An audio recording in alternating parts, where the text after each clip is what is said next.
This wedding is a joke, my sister screamed, interrupting our vows. You are marrying a waiter, Sophia. How pathetic. But as she stormed out, my soon-to-be husband smiled and whispered, Should we tell her who I really am? I shook my head. The surprise would come later.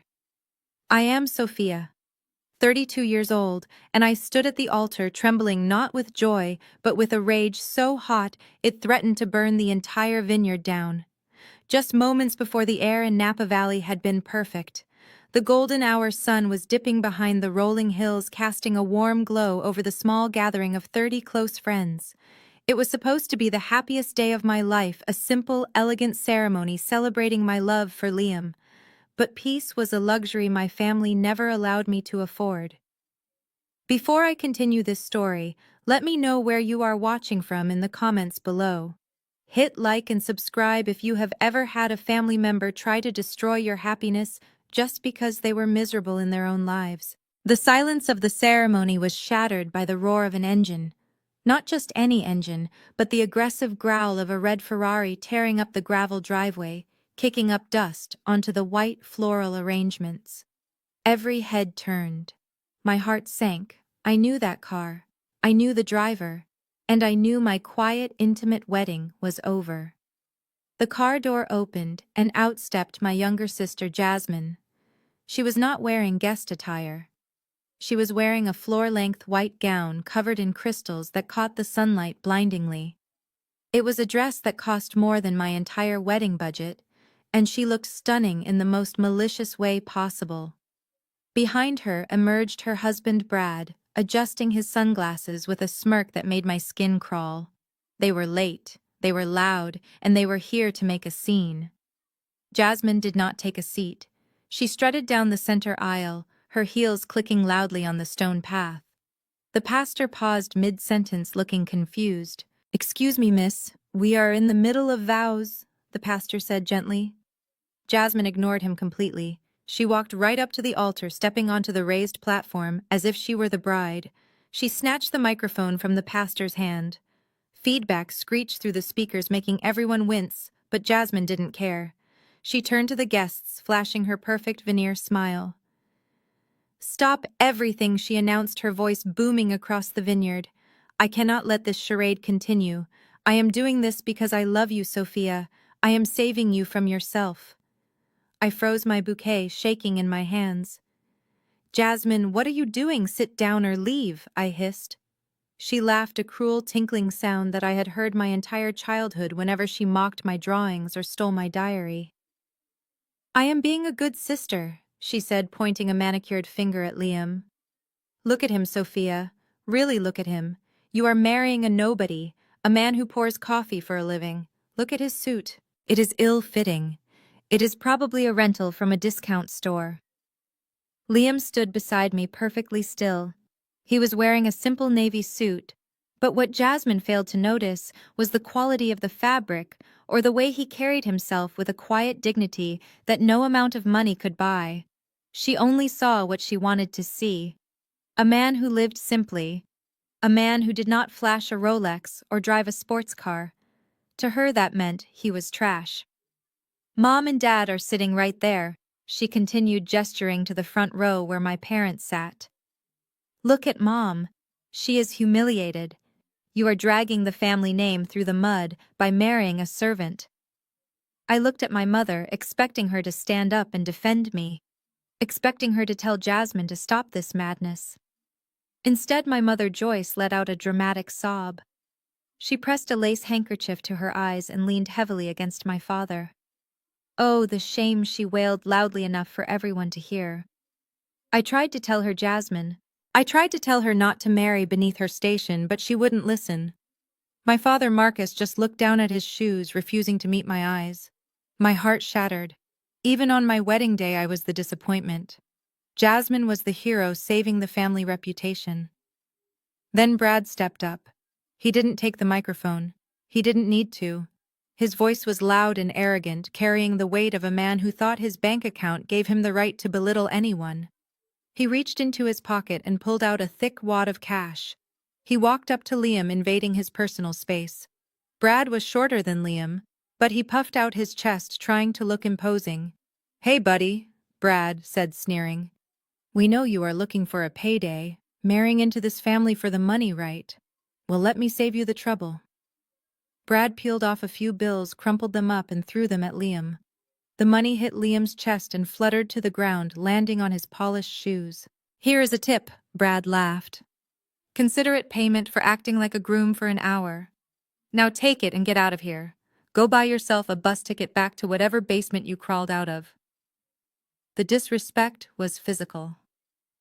I felt it like a slap. My entire body tensed. I dropped my bouquet and raised my hand, ready to slap Jasmine, ready to scream at Brad, ready to tear down the entire facade of this toxic family. But before I could move, a warm hand enclosed my wrist.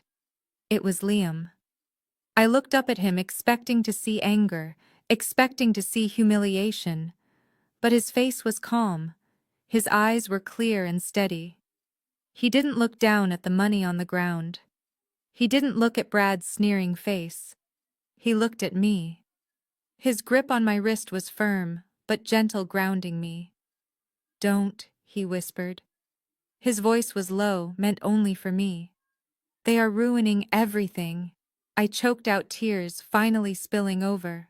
"They are just playing their roles," Liam said softly, a small, dangerous smile touching the corners of his lips. "They want a show, Sophia. Let them have it. We will drop the curtain later." He turned to the pastor, who looked terrified. "We are finished here," Liam said, his voice calm but commanding. He took my hand, interlacing his fingers with mine. He didn't pick up the money. He stepped right over it, as if it were dirt. He didn't look at my wailing mother or my cowarding father.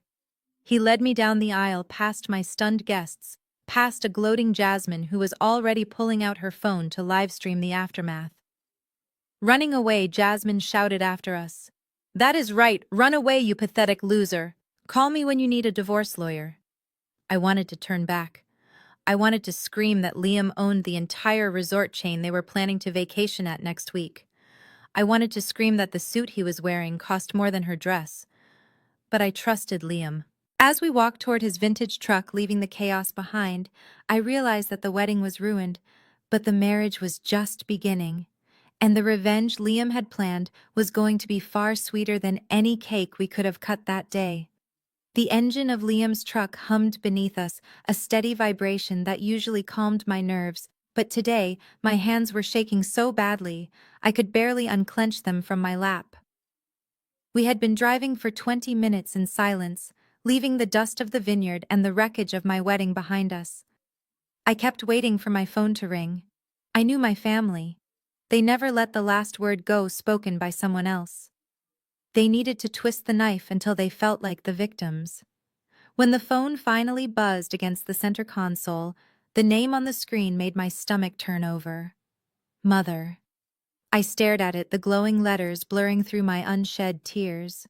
I wanted to throw the device out the window and watch it shatter on the highway asphalt. I wanted to drive until we hit the ocean and then keep going, but I couldn't. Because ignoring Joyce meant consequences not for me, but for the one person I actually loved in that family. Liam glanced at the screen, his eyes narrowing slightly, but he didn't tell me what to do. He kept one hand on the steering wheel and reached over with the other, covering my trembling hand with his warm, steady palm. "Answer it," he said softly. "Put it on speaker. I want to hear what excuse they have invented for themselves." I took a deep breath, swiped the green icon, and braced myself for the impact. "Hello, Mother," I said, my voice sounding far more fragile than I wanted it to. I expected screaming. I expected the shrill hysteria she usually reserved for when the caterer got her order wrong. But what I got was worse. I got her cold, disappointed tone, the one she used to make me feel small since I was 5 years old. "Sophia, you have absolutely outdone yourself this time." The audacity took the air out of my lungs. "I outdone myself," I repeated. Mother Jasmine interrupted my vows. She marched up to the altar in a wedding dress. "Brad threw money at my husband. And whose fault is that really, Sophia?" My mother cut in sharp as a razor. "You provoked them. You knew how sensitive Jasmine is about status. You knew how hard Brad has worked to elevate this family's image. And yet, you insisted on parading that man around in a suit that looked like it was stitched together from curtains. You embarrassed us, Sophia. You made us look cheap. I looked at Liam. He wasn't looking at the road anymore. He was looking at the phone with an expression I had never seen on him before. It wasn't anger. It was a cold, calculating curiosity, like a scientist observing a dangerous bacteria under a microscope. "We are not doing this," I said, my anger finally sparking to life. "I am not going to apologize for getting married. If that is why you called, you can hang up." "Do not you dare hang up on me," my mother snapped, her voice rising an octave. "We are not finished. Because of your little stunt today, Brad is furious. He is talking about cutting ties with us financially. Do you know what that means? It means no more country club memberships. It means no more vacations. It means the reputation we built in this town is gone." I almost laughed. It was always about the image, always about the money Brad dangled over their heads like a carrot. "That sounds like a you problem, Mother," I said, reaching to end the call. "Grandma Rose," she said. 2 words. That was all it took to freeze my finger over the red button. "What about Grandma?" I whispered. My grandmother Rose was 85 years old. She had dementia. She lived in the Victorian house my grandfather had built, the house I grew up in, the only place where I had ever felt safe. My parents legally owned the deed, but I paid the property taxes. I paid for the caregivers. I paid for the maintenance. But I didn't own the leverage. Well, my mother sighed dramatically, the sound of someone burdened by an incompetent child. "Brad was going to pay for the new roof the house needs next month. But now he is refusing. And honestly, your father and I have been thinking. That house is such a money pit. The land value in that neighborhood has skyrocketed. Maybe it is time we sell it. Put Rose in a state facility. It would be so much cheaper." The blood drained from my face. A state facility. For a woman who got confused if her teacup was the wrong color. It would kill her. Moving her from her home would kill her. And my mother knew it. She was holding my grandmother's life hostage. "You cannot do that," I choked out. "You promised she could stay there until the end. I pay for everything inside that house." "But you don't own the walls, Sophia," my mother reminded me, her voice dripping with triumph. "Unless, of course, we can find a way to smooth things over. Unless we can make Brad and Jasmine forgive you." I closed my eyes. I knew what was coming. I knew there was a price tag on my grandmother's safety. "What do you want?" I asked, defeated. "They are going on their honeymoon next week," my mother said, her tone brightening instantly. "It is a family moon, actually. Brad is so generous he rented out the entire villa wing at the Aurora Resort and Spa. You know the place, right? 6 stars, exclusive, the kind of place you could never afford to step foot in." "I know it," I said, dull. "Good. Well, Jasmine is distraught. Her nerves are shot after the trauma you caused her today. She needs support. She needs someone to handle the logistics, make sure her schedule is perfect, carry her bags, handle the reservations. She needs a personal assistant." "You want me to be her assistant?" I asked, disbelief coloring my tone. "On her honeymoon. I want you to make it right," my mother corrected. "You will come to Aurora. You will serve your sister. You will do whatever she asks, and you will do it with a smile. You will apologize publicly in front of Brad's business partners who will be there. If you do this, and if Jasmine is happy by the end of the week, then we will sign the deed of Grandma's house over to you. We will wash our hands of it. And if I say no, then I call the real estate agent on Monday morning," my mother said coldly.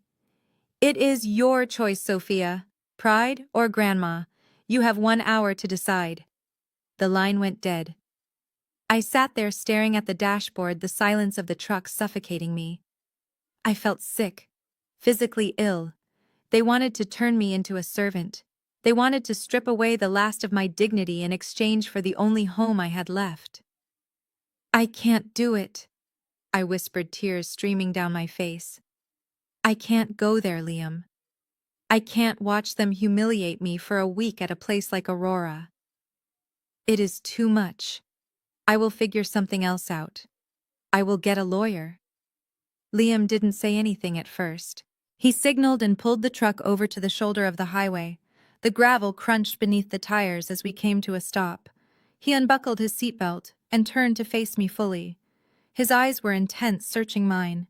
He reached out and wiped a tear from my cheek, his thumb rough but gentle. "Sophia, listen to me," he said, his voice steady and low. "They are monsters, Liam," I sobbed. "They are going to sell the house." "No, they are not," he said. "And you are going to go to that resort." I pulled back, looking at him in shock. "You want me to go?" "You heard her. She wants me to carry Jasmine's bags. She wants me to be a slave." "I want you to get that deed," Liam said firmly. "That house belongs to you. It belongs to Rose. We need to secure it. But more importantly, Sophia, we need to expose them." "Expose them?" How, I asked, wiping my eyes. "Brad is rich. He is powerful. He is going to be surrounded by his Wall Street friends. I will just be the poor sister in the corner." Liam smiled then.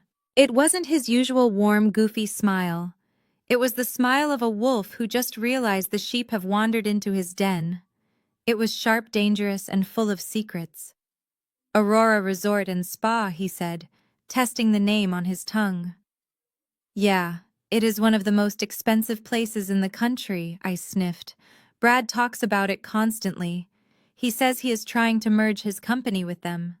Liam chuckled, a dark sound deep in his chest. "Is that what he says?" He looked out the windshield at the setting sun, his fingers drumming rhythmically on the steering wheel. "Baby," he said, turning back to me, "you should definitely go. In fact, I will come with you. I will carry your bags while you carry hers." "Why would you do that?" I asked, confused. "Why would you want to walk into that lion's den?" "Because," Liam whispered, leaning in close to kiss my forehead. "Aurora is a very interesting place. The staff there are very particular about loyalty. And the owner." He paused, his eyes twinkling with a mischief I didn't understand yet. "What about the owner?" I asked. "Let us just say I know him," Liam said. "I know him better than anyone. And I think he would be very interested to meet a man like Brad." He started the truck back up, the engine roaring to life. "Pack your bags, Sophia," he said, pulling back onto the highway. "We are going on a honeymoon. It might not be the one we planned, but I promise you, it is going to be one neither of them will ever forget." I looked at my husband in his simple t-shirt and jeans, driving a 10-year-old truck, and for the first time, I wondered if I really knew who I had married. But as we drove toward the horizon, toward the impending nightmare at the Aurora Resort, I felt a strange sense of calm settle over me. My mother thought she was sending me to a slaughterhouse. She didn't realize she was sending me in with the butcher. The iron gates of the Aurora Resort and Spa towered over us like the entrance to a fortress built for gods, not men. As our humble truck pulled into the circular driveway behind Brad's rented limousine, the contrast was immediate and painful. The resort was a masterpiece of modern architecture and natural beauty, with cascading waterfalls and walls of glass that reflected the Napa Valley sunset. It smelled of money. Not the dirty kind of money Brad threw around, but old, quiet wealth. The air was scented with white tea and cedar, and the sound of splashing water drowned out the engine of our old vehicle. I hesitated to open the door. My hands were sweating. This was the lion's den my mother had thrown me into, and I felt like I was wearing a target on my back. Liam turned off the ignition and looked at me. His face was unreadable calm and composed in a way that should have terrified me given the circumstances. He squeezed my hand, once a silent promise that he was with me, and then he stepped out into the crisp evening air. Jasmine was already out of the limousine. She stood on the cobblestones adjusting her oversized designer sunglasses even though the sun had nearly set. She looked every inch the pampered princess in her silk resort wear, waiting for the world to serve her. Brad was beside her, barking orders at the bellhops who were scrambling to unload their mountain of luggage. When Jasmine saw me climbing out of the truck, her lip curled in disgust. "Sophia," finally she sighed, looking at her diamond-encrusted watch. "We have been waiting for 2 minutes. Do not just stand there gawking at the architecture. We have a schedule." I walked toward them, my head held high, trying to salvage some shred of dignity. I am here, Jasmine. What do you need? I need you to be useful, she snapped, pointing a manicured finger at the trunk of the limousine. The bellhops are busy with Brad's golf clubs. You take my personal bags, there are 5 of them. And be careful with the Louis Vuitton set. Scratches are not in the budget this year, unlike whatever you are wearing. I looked at the pile of luggage, 5 heavy hard-shell cases. I looked at the bellhops who were standing idly by waiting for instructions. They could have easily taken them. This was not about logistics. This was about dominance. She wanted me to carry her burden physically and metaphorically in front of the staff. I reached for the handle of the largest bag, the leather cool and smooth under my fingers. It was heavy, filled with shoes and dresses she would probably never wear. As I struggled to lift it onto the pavement, I felt a shadow fall over me. Leave it, Liam said, his voice low and dangerous. I looked up. Liam was standing there, his eyes locked on the bellhop closest to us. The young man froze, sensing the authority radiating from my husband. But before the bellhop could move, Brad stepped in between them. Brad laughed, a harsh, barking sound that grated on my nerves. He adjusted his silk tie and looked Liam up and down with open disdain. His eyes lingered on Liam's navy blue t-shirt. It was a simple garment to the untrained eye, but I knew the truth. It was a Brunello Cucinelli shirt made of the finest Sea Island cotton, worth $500. It was soft, breathable, and understated. But to a man like Brad, who only understood wealth if it was plastered with logos and neon signs, it looked like a rag from a discount bin. "Hey, buddy," Brad sneered, stepping into Liam's personal space. "We do not want you confusing the guests. The service entrance is around the back near the loading dock. We do not want you cluttering up the VIP lobby with that thrift store aesthetic." Liam didn't blink. He didn't step back. He simply looked at Brad with a mild amusement, as if watching a toddler throw a tantrum in a supermarket. "I think the front door will work just fine," Liam said, his voice even. Brad scoffed, shaking his head. "You just do not get it, do you? This is the Aurora. They have standards here. Standards that do not include waiters trying to act like guests. But fine. Carry the bags inside, and maybe I will ask the manager to let you use the staff restroom before you leave." I wanted to scream. I wanted to tell Brad that he was speaking to a man who could buy and sell him 10 times over. But Liam caught my eye and gave a nearly imperceptible shake of his head. He reached down and picked up 2 of the heaviest bags, effortlessly hoisting them as if they weighed nothing. "After you," he said to me, his tone gentle. We walked into the lobby, and my breath caught in my throat. The space was cavernous, with ceilings that soared 50 feet high. A massive crystal chandelier suspended from the center, looking like a frozen explosion of light. The floor was polished marble that reflected our silhouettes as we walked. It was intimidating. It was designed to make you feel small. But then the atmosphere shifted. A man in an impeccable charcoal suit was walking toward us across the lobby. He moved with purposeful strides, his eyes scanning the room with the sharpness of a hawk. I recognized him immediately from the business magazines I archived at the library. It was Arthur Sterling, the legendary general manager of the Aurora Resort. He was known for being terrifyingly efficient and absolutely ruthless about privacy. Brad immediately straightened his posture, puffing out his chest like a peacock. He whispered loudly to Jasmine, "Watch this, babe. That is Sterling. He knows who I am. He is coming to welcome the future partner of Aurora personally." Brad stepped forward, separating himself from us. He extended his hand, a wide, sycophantic smile plastered on his face, ready to be recognized as the important financier he believed he was. "Good evening, Mr. Sterling." Brad boomed, his voice echoing slightly. "It is a pleasure to finally." Mr. Sterling walked right past him. He didn't even slow down. He didn't even look at Brad's extended hand. It was as if Brad was invisible, a ghost haunting the lobby. Mr. Sterling walked straight toward Liam. My heart stopped. This was it. The cover was blown. Mr. Sterling stopped 3 feet in front of Liam. His eyes widened slightly, and his mouth opened, ready to form the words, "Good evening, Mr. Chairman." I saw the recognition, the respect, the absolute deference in his body language. He began to bow his head, but Liam barely moved. He shifted the bags in his hands slightly and looked Mr. Sterling dead in the eye. It was a micro-movement, a slight narrowing of the eyes, and a almost imperceptible shake of the head. A silent command. Do not. Mr. Sterling froze. He was a professional. He processed the signal instantly. He saw the bags in Liam's hands. He saw the t-shirt. He saw the arrogant man standing behind him. He blinked once, resetting his expression from reverence to professional neutrality. He cleared his throat and pivoted smoothly, turning back to Brad, who was still standing there with his hand out, looking confused. "Mr. Brad Miller, I presume?" Mr. Sterling said, his voice cool and detached. Brad blinked, recovering quickly. Yes, that is me. I thought you missed me there for a second."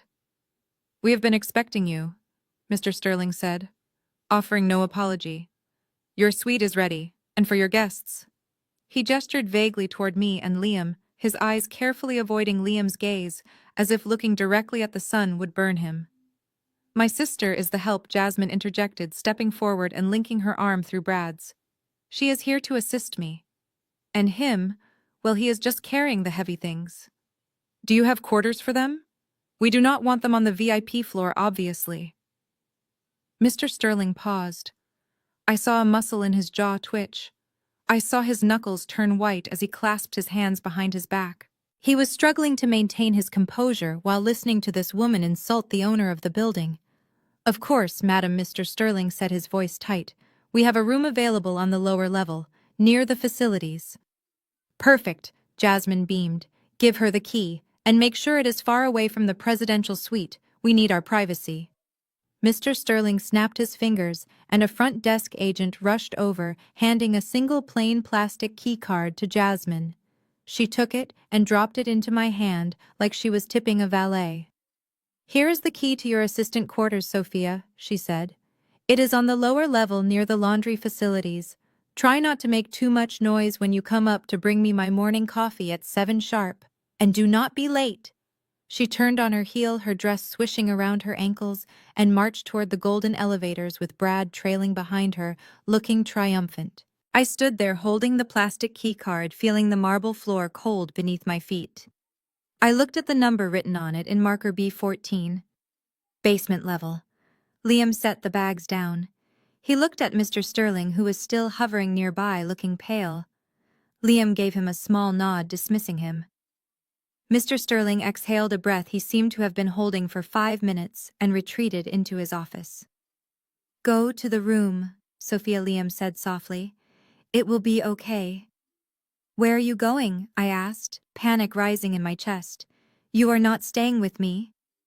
"I have to take care of something," he whispered, leaning in to kiss my forehead. His lips were warm, but his eyes were cold, hard flint. "I have some business to attend to, some inventory to check." "But Liam," I started to protest. "Trust me," he said, pulling away. "Lock the door, get some sleep. Tomorrow the real show begins." I watched him walk away, not toward the elevators and not toward the exit. He walked toward a heavy oak door marked "Private Staff Only."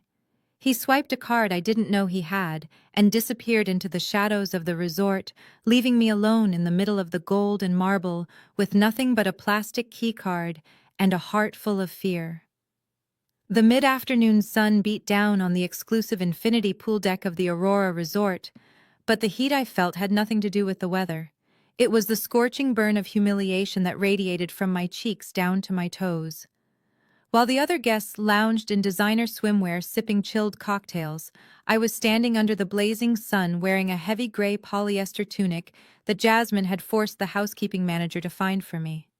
She claimed it was to help me blend in, but we both knew the truth.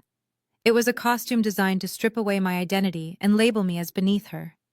Jasmine lay sprawled on a plush white cabana bed, looking like a queen holding court. She had her phone propped up on a ring light she had made me carry all the way from the suite, and she was live streaming to her 50,000 followers. "Hey guys, so I just wanted to be real with you for a second," Jasmine said into the camera, her voice dropping to a fake whisper that was meant to sound sympathetic. My sister Sophia is actually here with us on this trip. She is going through a really rough patch right now. No money, no job prospects, and she just got out of a toxic relationship. So we brought her along to help out and give her some purpose. I stood 3 feet away, clenching my fists at my sides. Toxic relationship. She was talking about Liam. She was rewriting my life in real time for an audience of strangers. Sophia Jasmine snapped her fingers without looking away from the screen. My shoulders are getting burned. Sunscreen. Now. I hesitated. The rational part of my brain screamed at me to throw the bottle of SPF 50 into the pool and walk away. But then I remembered Grandma Rose. I remembered the threat of the state facility. I remembered the deed to the house. I took a breath, swallowed my pride, and stepped forward. I squeezed the cold lotion onto my hands and began to apply it to her shoulders. Jasmine flinched dramatically. "Ouch, Sophia, you are so rough," she complained to her phone. "See what I mean, guys? It is so hard to help family when they are this bitter. But I am trying. Hashtag sisterhood, hashtag charity." Around us, a group of men burst into loud, raucous laughter. It was Brad and his entourage. 5 guys who looked exactly like him, slicked back hair, expensive sunglasses, and bodies soft from desk jobs, but tanned from expensive vacations. They were sitting in the shallow end of the pool holding beers and watching me with amusement. "Is that the genius sister you told us about, Brad?" one of them asked, taking a swig of his drink.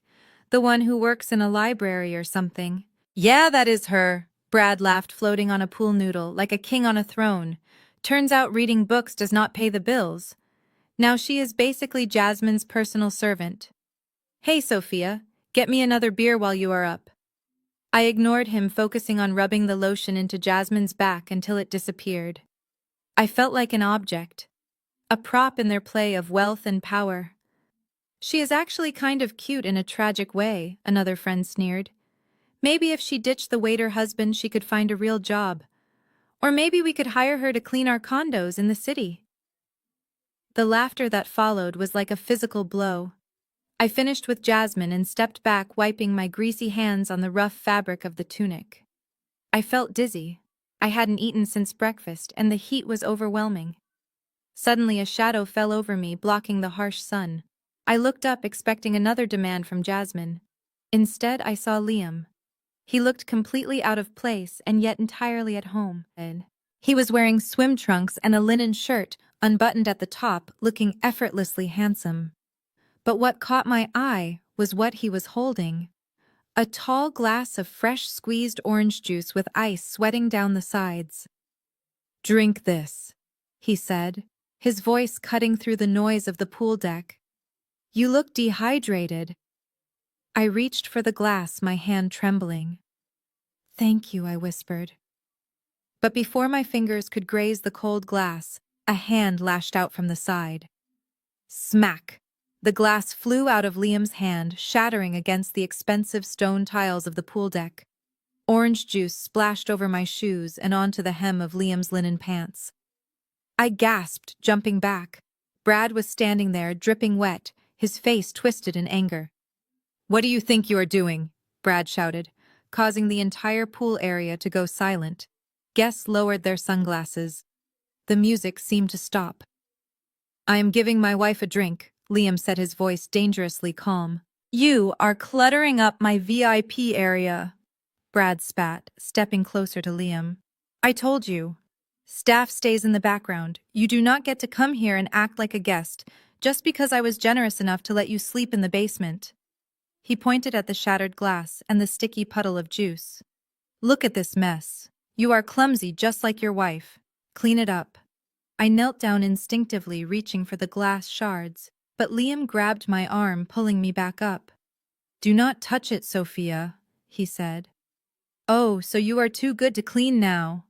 Brad laughed, looking back at his friends for validation. "Fine. If you are not going to clean, then make yourself useful. My glass is empty." Brad thrust his empty beer bottle toward Liam. "Go to the bar. Get me a vodka martini. Shaken, not stirred. And make it quick, waiter boy. Let us see if you have any actual skills. I watched Liam's jaw tighten. I saw the flash of something terrifying in his eyes. For a second I thought he was going to hit Brad. I thought he was going to destroy him right there in front of everyone. But then the tension in Liam's shoulders released. He smiled. It was a cold, terrifying smile. You want me to go to the bar? Liam asked. Yeah, I want you to go to the bar, Brad mocked. Go do what you were born to do. Serve your betters. Liam nodded slowly. All right, Brad. I will go to the bar. Liam turned and walked toward the poolside bar. It was a sleek circular structure manned by a nervous-looking bartender named David. I had seen David earlier getting yelled at by Jasmine for putting too much ice in her water. Brad laughed loudly, high-fiving his friends. See that? You have to put these people in their place. He is probably glad I am giving him something to do. I watched anxiously as Liam approached the bar, but he didn't walk around to the service side. He walked right through the gate meant only for employees. David the bartender stepped forward, his eyes wide. Sir, you cannot come back here. This is for staff only. I could not hear what Liam whispered to him, but I saw the effect. David's face went pale. He took a step back, his hands shaking. Liam didn't reach for a shaker or a vodka bottle. Instead, he reached under the counter and pulled out the inventory logbook. Brad was too busy bragging to his friends to notice. He is probably struggling to find the olives. Brad chuckled. I watched as Liam opened the heavy leather-bound book. He ran his finger down the columns. He picked up a bottle of premium tequila, held it up to the light, inspected the seal, and then looked at the logbook again. He said something to David, and David nodded vigorously, looking like he was about to faint. Liam wasn't making a drink. He was auditing the stock. He was checking for theft. He was doing exactly what an owner would do if he suspected his management was lax. From where I stood, I could see the shift in the atmosphere behind the bar. The barback stopped washing glasses. The manager came running out from the back room looking terrified. They were all circling Liam, answering his quiet questions with frantic nods. But to Brad and Jasmine, it just looked like incompetence. What is taking so long? Brad yelled over his shoulder. I am thirsty over here. Liam looked up from the ledger. He locked eyes with Brad across the pool deck. He didn't shout. He just held Brad's gaze for a second longer than was comfortable before closing the book with a decisive snap. He said one last thing to the manager, who immediately picked up a phone and started dialing frantically.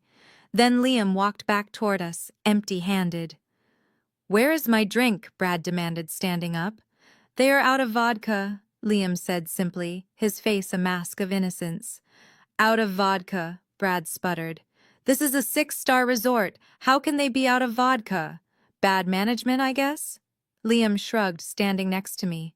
Brad opened his mouth to scream, but suddenly his phone chimed.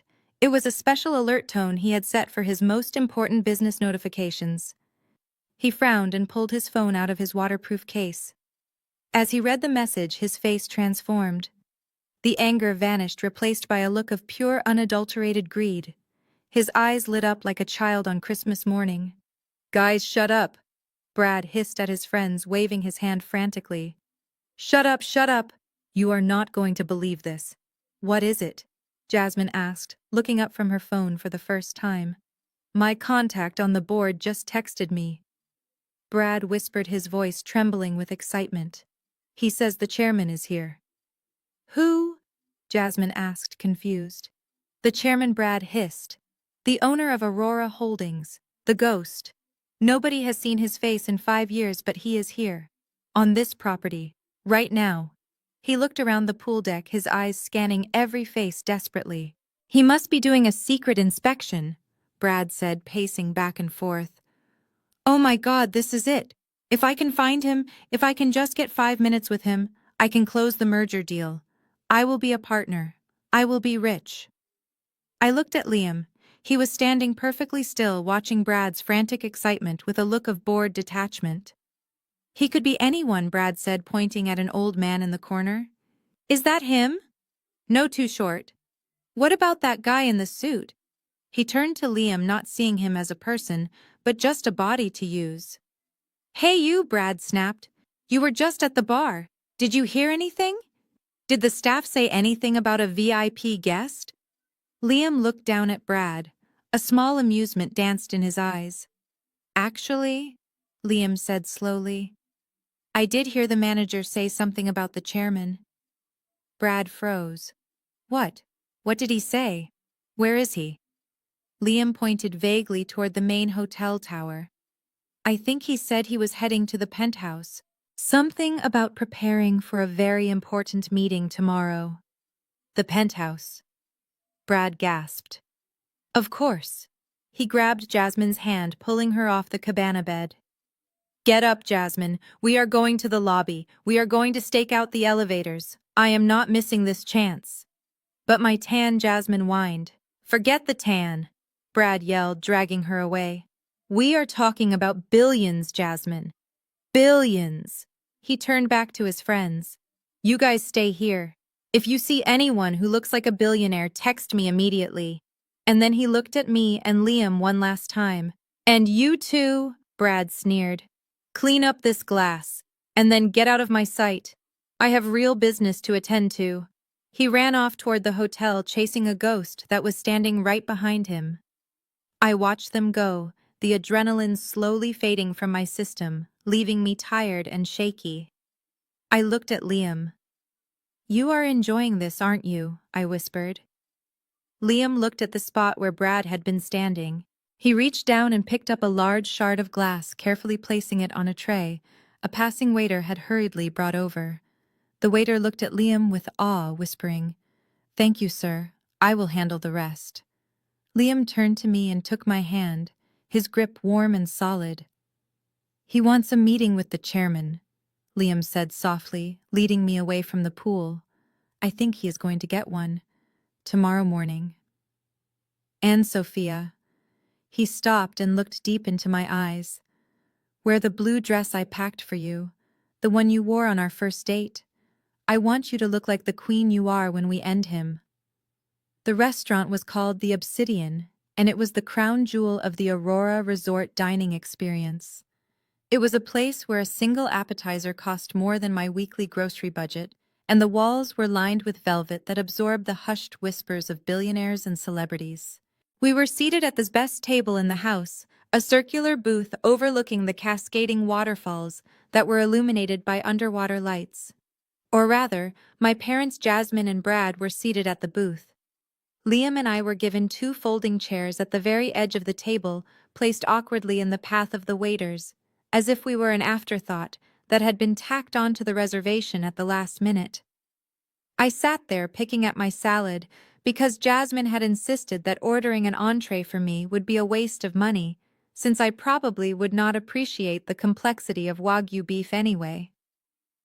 My stomach growled, but I ignored it, focusing instead on the performance happening in front of me. Brad was in his element. He had ordered the most expensive bottle of wine on the menu, a vintage Cabernet that the sommelier had presented with white gloves. Brad swirled the wine in his glass, sniffing it loudly and making a show of tasting it, even though I knew his palate could not distinguish between this bottle and box wine from a gas station. "You know, Marcus," Brad said, addressing my father, who was looking at him with pathetic adoration, "this is the kind of lifestyle Sophia could have had if she had just listened to us. Success is a choice. Poverty is also a choice." My father nodded vigorously, cutting into his steak. "You are absolutely right, Brad. We are just so grateful you brought us here. This merger you are working on sounds historic."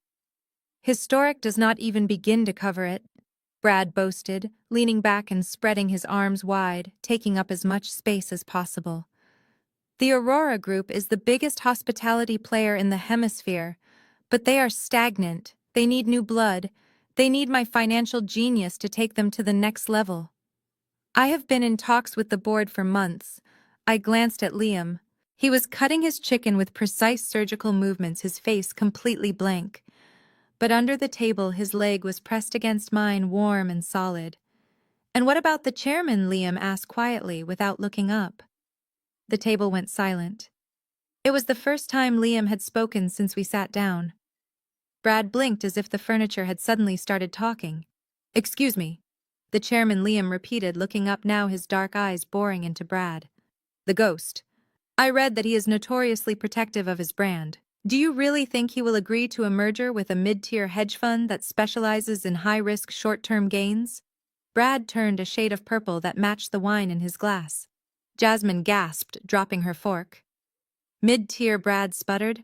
"How dare you? My fund manages hundreds of millions of dollars. And as for the chairman, we are practically best friends. We have been emailing back and forth all week. He loves my vision. He told me that I remind him of himself when he was younger." I had to bite the inside of my cheek to keep from laughing.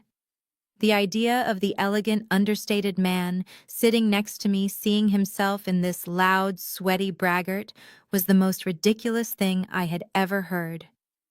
"Is that so?" Liam said, taking a sip of his water. "That is interesting, because I heard he values integrity above all else." Brad slammed his hand on the table, making the silverware jump. "You are just jealous. You are sitting here eating food I paid for, wearing clothes that probably smell like mothballs, and you have the audacity to question my business relationships. I bet you do not even know what a merger is. You probably think it is a type of blender." My mother chimed in, shaking her head at me. "Sophia, control your husband. He is embarrassing us. Brad is a titan of industry. Liam is a nobody." Just then, Brad's phone buzzed on the table. It was the priority notification sound again. Brad snatched it up, his eyes scanning the screen. A smug grin spread across his face, stretching from ear to ear. "Well, well, well," Brad announced, holding the phone up for everyone to see. "Speak of the devil! It is an email from the chairman's office." He cleared his throat, preparing to read it. My father leaned in, eager. "What does it say, son?" Brad squinted at the screen. "It says, 'Mr. Miller, the chairman has received your proposal. He is very intrigued by your persistence. He will be reviewing your file personally tonight and will make a decision shortly.'" Brad looked up, triumphant. "See? Personal review. That basically means I am in." He is intrigued. "That is business speak for I want to hire you immediately." I looked at Liam. He had one hand under the table. I realized with a jolt that he had typed that message. He was messaging his secretary, giving her the exact words to send to Brad. But Brad, in his arrogance, was twisting the neutral rejection into a victory. Liam leaned forward slightly, resting his elbows on the table. "If he is reviewing your file," Liam said, his voice deceptively casual, "then he is probably looking at your debt-to-equity ratio. Last time I checked the public filings for your fund, you were leveraged almost 20-1. In a volatile market, isn't that essentially gambling with your investors' money? If the interest rates hike by even 0.25%, your liquidity would vanish overnight. How do you explain that risk exposure to a conservative partner like Aurora?" The question hung in the air. It was a specific technical question that cut right to the heart of Brad's fraudulent business model. A waiter would not know about debt-to-equity ratios. A waiter would not know about liquidity traps. Brad stared at Liam. For a second, I saw genuine fear in his eyes, the fear of a fraud being unmasked. He opened his mouth, but no words came out. He looked at Jasmine, then at my father, looking for help. "Why are you talking about numbers?" Jasmine snapped, coming to his rescue. "You are boring everyone. Nobody cares about ratios, Liam. We care about the yachts and the private jets. Stop trying to sound smart. It does not suit you." Brad recovered his composure, laughing nervously. "Exactly, babe. He probably read those terms in a discarded newspaper he found on a park bench." "Look, Liam, stick to pouring water and clearing plates. Leave the macroeconomics to the big boys. You wouldn't understand the complexity of my strategy even if I drew it with crayons for you." Liam just smiled, that terrifying wolfish smile again. "You are right, Brad. Maybe I will understand it better when I see the final audit." "Audit?" Brad scoffed. "There is no audit. I am untouchable." The dinner wound down with Brad ordering desserts for everyone except me and Liam. He ordered the gold leaf chocolate cake for himself, devouring it while talking about which island he planned to buy once the merger went through. I sat there hungry and tired, watching my family fawn over a man who was hollow inside. Finally, the bill arrived. It came in a leather folder placed discreetly next to Brad's elbow. He didn't even look at it. He just pulled out his platinum card, the one he loved to flash, and tossed it onto the folder with a practiced flick of the wrist. "Put it on this," Brad told the waiter loudly, "and add a 20% tip. I am feeling generous tonight." The waiter, a dignified older man, bowed and took the folder. He walked to the portable terminal station a few feet away. We all watched. Brad was picking his teeth, looking relaxed. My mother was beaming with pride. Then the waiter frowned. He swiped the card again. He typed something into the machine. He shook his head and swiped a third time. He walked back to the table, his expression apologetic but firm. "Sir," the waiter said quietly, "I am afraid the card has been declined." The silence that followed was heavy and instant. "Declined," Brad shouted, standing up. "That is impossible. Do you know who I am? That card has no limit. The machine says do not honor, sir," the waiter said, keeping his voice level. "Perhaps you have another form of payment. The total is $5,200. Brad turned red, then white. He patted his pockets frantically. I must have tripped a fraud alert. Because I am spending so much money. That is it. The bank is just trying to protect me." "Try it again," Brad demanded. "I have tried 3 times, sir," the waiter said. "It is declined." Jasmine looked panicked. "Brad used the other card. The business one. I left it in the room," Brad stammered. My father reached for his wallet but stopped. We all knew my father didn't have $5,000. The awkwardness was suffocating. People at other tables were starting to turn and look. The wealthy family was suddenly being exposed as frauds. Brad looked around, sweat beading on his forehead. "Look, I will call the bank. We'll call, though. Just give me a minute." He pulled out his phone, but his hands were shaking. Liam sighed. It was a sound of pure boredom. He raised his hand slightly, catching the waiter's eye. The waiter looked over, confused. Liam didn't say a word. He just made a small, subtle gesture with 2 fingers tapping his wrist where a watch would be, and then pointed toward the ceiling. It was a code. A signal known only to the highest-level staff at Aurora. The waiter's eyes widened. He looked from Liam to the flustered Brad, then back to Liam. He understood. Suddenly, the waiter's demeanor changed. He closed the leather folder and stepped back. "Apologies, sir," the waiter said loudly enough for the table to hear, but addressing the air generally. "It seems there was a system error on our end. The connectivity is down. Please do not worry about the bill. We will handle it administratively." Brad let out a huge breath, collapsing back into his chair. "See? I told you. System error. Their machines cannot handle my level of spending." "You are so right, honey," Jasmine said, rubbing his arm. "They probably have never seen a limit that high." They laughed, relief washing over them. They went back to being arrogant, oblivious to the fact that they were mere seconds away from being escorted out by security. But as we stood up to leave, I saw the waiter catch Liam's eye. The waiter gave a deep, respectful nod. Liam acknowledged it with a blink. I walked close to Liam as we exited the restaurant. "You paid it, didn't you?" I whispered. Liam adjusted his cuffs, his face impassive. "I did not pay it," he murmured. "I just had them transfer the debt to the presidential suite." "But whose room is that?" I asked. "It is my room, Sophia," Liam said, opening the door for me. "And do not worry, I will make sure Brad pays every cent back. With interest. But for now, let him sleep. Tomorrow he wakes up in a nightmare." The dress Jasmine threw at me was 3 seasons old and 2 sizes too small, a peach-colored taffeta monstrosity that I had worn as a bridesmaid in her first engagement party, the one that ended when the groom realized exactly who he was marrying. "Put this on," she had commanded, tossing it onto the bed of my small basement room. We are going to the charity gala tonight. The theme is Gilded Age opulence, and I need you to blend in with the wallpaper so you do not distract from my look." I struggled into the dress, feeling the fabric pinch my ribs and restrict my breathing, but I said nothing. I zipped it up, smoothed the skirt, and walked out to join them, because tonight was not about fashion.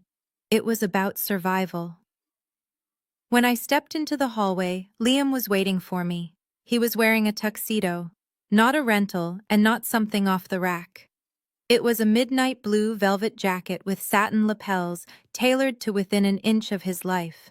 It fit his broad shoulders perfectly, and the crisp white shirt beneath it made his dark skin glow.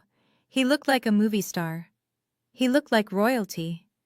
When he saw me in the tight, dated dress, his eyes softened with a mixture of love and fury. "You look beautiful, Sophia," he whispered, taking my hand and kissing the knuckles. "But you do not have to wear that for them." I squeezed his hand back. "It is armor, Liam. Let them think I am weak. It makes the victory sweeter." We walked to the grand ballroom of the Aurora Resort, and the air shifted from the smell of ocean salt to the scent of expensive perfume and old money. The room was a cavern of gold leaf and crystal.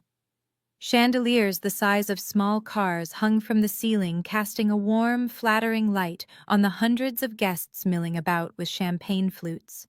These were the elite, the captains of industry, the heiresses, the politicians. And then there was Brad strutting through the crowd like he owned the building. Brad was wearing a white dinner jacket that was a little too tight across the midsection, and he was sweating. He was nervous, but he was trying to mask it with bluster. He snapped his fingers at us, pointing to a spot near the back wall. "You two stand there," he hissed. "Do not mingle. Do not eat the hors d'oeuvres. You are here for one reason only. When I win the auction item, you are going to carry it to the car. It is heavy and delicate, and I am not risking my manicure or Brad's back." I nodded, taking my place by a potted palm tree. "What exactly are you planning to buy?" I asked, keeping my voice neutral. Brad laughed, adjusting his bow tie. "Not that you would understand art, Sophia, but tonight they are auctioning off a rare maritime landscape from the late 18th century. It is called the Solitary Ship. It is valued at over $300,000. "And why do you want a painting of a ship?" I asked, knowing Brad hated the ocean. Because Brad leaned in, lowering his voice conspiratorially. "Because I did my research. The chairman of Aurora, the ghost. He is obsessed with maritime history. I am going to win this painting and present it to him as a gift along with my merger proposal. It is a strategic bribe, Sophia. It shows him I understand his tastes. Once he accepts a gift of this magnitude, he will have to take a meeting with me. It is genius." I looked at Liam. He was staring at a point in the middle distance, his face perfectly impassive. But I saw a tiny muscle twitch in his jaw. The irony was so thick, I could almost taste it. Brad was planning to buy a painting for Liam to impress Liam without knowing he was treating Liam like a servant. Jasmine sashayed over holding a glass of champagne she had no intention of drinking. She looked me up and down, her lip curling in satisfaction at my discomfort. "Well, at least you are not wearing the uniform," she said. "But honestly, Sophia, that color does nothing for your complexion. You look washed out. And you—" She turned to Liam, poking a finger at the lapel of his velvet jacket. "Where did you get this? Is there a costume shop nearby? How much does it cost to rent a tuxedo for 4 hours? $50. Make sure you return it before midnight, Cinderella, or they might charge you a late fee." Liam looked down at her finger resting on his jacket. "It is not a rental, Jasmine," he said calmly, removing her hand with 2 fingers as if she were a sticky child. "And it costs more than your first car." Jasmine let out a screeching laugh that turned several heads nearby. "Oh my God, Brad, listen to him. He is delusional. He thinks we believe he bought a tuxedo. Honey, you work for tips. Stop pretending. It is embarrassing." Brad joined in the laughter, clapping Liam on the shoulder hard. "Let the man dream, babe. Maybe he spent his life savings on it. Let us just hope he does not spill any soup on it, or he will be washing dishes for a month to pay for the damages. Now quiet down. The auction is starting. The lights dimmed and a hush fell over the room. A spotlight hit the stage where a man with a British accent stood behind a podium. Two assistants in white gloves carefully unveiled an easel covered in a velvet cloth. Ladies and gentlemen, the auctioneer boomed, his voice echoing off the vaulted ceiling. We come now to the highlight of our evening. Lot number 42, The Solitary Ship, oil on canvas, dated 1798. A masterpiece of light and shadow depicting a vessel weathering a storm. Bidding starts at $100,000. The cloth was pulled away. The painting was breathtaking. It was dark and moody, showing a lone ship battling a ferocious wave, but there was a light on the horizon, a beacon of hope. It was beautiful. $100,000, do I hear 100,000? A paddle went up near the front. 100,000 to the gentleman in the gray suit. 150. Another paddle rose. Brad stood there, his paddle gripped tightly in his sweaty hand. He waited. He wanted to make an entrance. 200,000, 250. The price was climbing steadily. Brad nudged Jasmine. Watch this, he whispered. He raised his paddle high. $300,000. Brad shouted, his voice cracking slightly. The room turned to look. 300,000 from Mr. Miller, the auctioneer acknowledged. 350 came a voice from the back. Brad frowned. 400,000, he yelled. 450. Brad was getting agitated. He wiped sweat from his brow. This was getting expensive, but he had to have it. He had to impress the chairman. $500,000, Brad screamed. And that is my final offer. A gasp went through the room. $500,000 for a painting. It was an aggressive bid. A bid designed to scare everyone else away. The auctioneer looked around the room. $500,000 going once. $500,000 going twice. Brad was already grinning. He turned to me and winked. Start doing push-ups, Sophia. You are about to carry a masterpiece. But then the auctioneer stopped. He pressed a hand to his earpiece, listening to something coming through his headset. He looked up, his eyes scanning the back of the room where the phone bank was located. Ladies and gentlemen, the auctioneer said, his voice filled with excitement. We have a telephone bid. Brad's smile faltered. What? Who is on the phone? The auctioneer listened for another second, and then nodded. The bid is $1 million. The room erupted. People gasped. Drinks were spilled.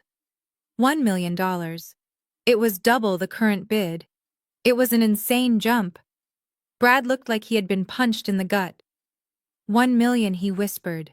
That is impossible. Who has that kind of money to just drop on a phone call? $1 million going once, the auctioneer chanted. Brad looked at his paddle. He looked at Jasmine. Do something, Jasmine hissed. Bid again. I cannot. Brad stammered. I do not have the liquidity. The bank will not authorize it. $1 million going twice. Brad looked at Liam. Liam was standing there looking bored, checking his cuticles. Sold, the gavel banged down with a sound like a gunshot. To the bidder on the telephone for $1 million. Brad dropped his paddle. It clattered loudly on the floor. He had lost. His grand plan to bribe the chairman had evaporated in seconds. I do not understand, Brad muttered, pacing in a tight circle. Who could it be? Who knew I wanted this? Someone is trying to sabotage me. Liam leaned forward slightly, his voice low enough that only we could hear. Maybe the chairman bought it himself, Liam said. Maybe he does not like people trying to buy his favor with gifts he can afford to buy 10 times over. Brad spun around, his eyes wild. Shut up. You know nothing. This is a disaster. Now I have no gift. I have no leverage. Wait, Jasmine said, her eyes narrowing as she looked at the stage. The auctioneer is saying something else. We looked up. The auctioneer was holding a note card that had just been handed to him. Ladies and gentlemen, he announced, the winning bidder wishes to remain anonymous.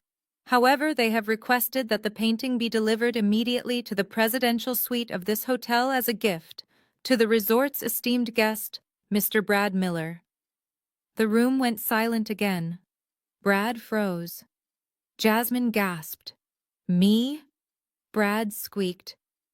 They bought it for me, the auctioneer continued. The note reads, "A gift for the man who appreciates the value of persistence. I look forward to our meeting." Signed, the chairman. Brad let out a whoop of joy that was entirely undignified. He grabbed Jasmine and spun her around. "I told you," Brad screamed. "I told you he liked me. He bought the painting for me. He spent $1 million on me. I am in Sophia. Do you hear that? I am a partner." I looked at Liam. He was smiling. But it wasn't a happy smile. It was the smile of a spider watching a fly land directly in the center of the web.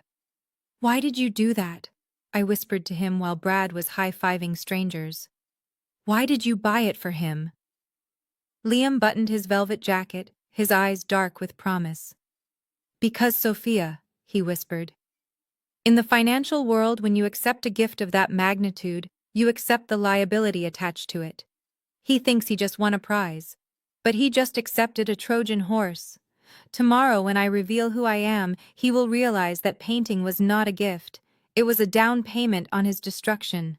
Now come on, let us go help him carry his new burden. It is going to be very heavy." The silence in the ballroom was absolute, suffocating us all under the weight of the $1 million bid that hung in the air like a guillotine blade. All eyes were on Brad, waiting to see if the loud man in the white dinner jacket had the courage to back up his earlier bravado. I could see the sweat beading on Brad's forehead, shining under the crystal chandeliers.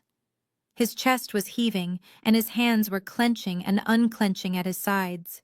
He looked trapped. He had just spent 20 minutes bragging to every person within earshot that he was going to buy this painting for the chairman. If he walked away now, he would look weak. He would look like a failure. And to a man like Brad, looking poor was a fate worse than death. He looked at Jasmine, seeking reassurance, but for once, my sister looked uncertain. She was chewing on her lower lip, her eyes darting around the room, sensing the judgment of the crowd. "Do not let them beat you, Brad," she hissed, her voice low but venomous. "You said you needed this leverage." Brad took a ragged breath. He closed his eyes for a second, doing a mental calculation that I knew was dangerous. I knew his fund was leveraged. I knew he didn't have this kind of cash. But his ego was in the driver's seat, and it was speeding toward a cliff. He opened his eyes and raised his paddle again, his arm shaking slightly. $1.2 million. Brad shouted, his voice cracking on the last word. A murmur rippled through the crowd. People were whispering, pointing. This was high-stakes drama, and they were eating it up. The auctioneer didn't even blink. 1,200,000 to the gentleman in the front. Do I hear 1.3? He pressed his hand to his earpiece again, listening to the mysterious bidder on the phone. He nodded once. The bid is now $1,500,000. Brad let out a sound that was half gasp, half growl. He was turning a dangerous shade of red. 1.5 million. That was definitely beyond his limit. That was money that belonged to his investors. If he spent that, he would be dipping into funds that were legally untouchable. 1.5, Brad screamed. He was not even waiting for the auctioneer to finish. $1.5 million, and I demand to know who I am bidding against. This is rigged. Sir, please maintain decorum, the auctioneer said sternly. The bid is with you at 1.5 million. The room went quiet again. The tension was so thick I felt like I couldn't breathe. I looked at Liam. He was perfectly still, his face a mask of polite disinterest. He wasn't looking at the stage. He was looking at his phone, typing something with his thumb. The auctioneer listened to his headset again. His eyebrows shot up. He looked out at the audience, a small smile playing on his lips. Ladies and gentlemen, the telephone bidder has responded. The new bid is $3 million. The room exploded. $3 million. It was a knockout punch. a figure so absurdly high for a painting valued at 300,000 that it signaled one thing clearly. The bidder had infinite resources and they were tired of playing games. Brad staggered back as if he had been physically slapped. 3 million, he stammered. Going once, the auctioneer called out fast and merciless. Brad looked at his paddle. He looked at the exit. He looked at Jasmine. He opened his mouth, but nothing came out. He was done. He had been crushed by a wallet vastly deeper than his own, going twice, sold, to the bidder on the telephone for $3 million. Thank you all for your generosity tonight. The gavel banged down, sealing Brad's humiliation.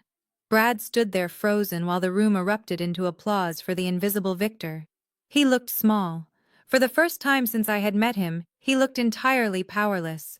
He dropped his paddle on the floor and kicked it away petulantly. "This is incredible," Brad muttered, pacing back and forth, his hands running through his slicked back hair, messing it up. "Who does that? Who spends 3 million just to make a point?" "They did it to embarrass me. They knew I wanted it." Jasmine grabbed his arm, her nails digging into his white dinner jacket. "Stop it, Brad. Everyone is looking at you. Pull yourself together." She turned her head and her eyes landed on me. Immediately, her expression shifted from embarrassment to pure, unadulterated rage. She needed a scapegoat. She needed someone to blame for the fact that her husband had just been publicly neutered, and I was the convenient target. "It is you, isn't it?" Jasmine spat, stepping into my personal space. "Excuse me," I said, blinking. "You are bad luck," Jasmine hissed loud enough for the people nearby to hear. "Ever since you showed up, everything has gone wrong. You brought your poverty energy into this room. You are standing there in that ugly old dress looking like a funeral mourner, and you jinxed him." I stared at her in disbelief. "You think I made him lose the auction by standing here?"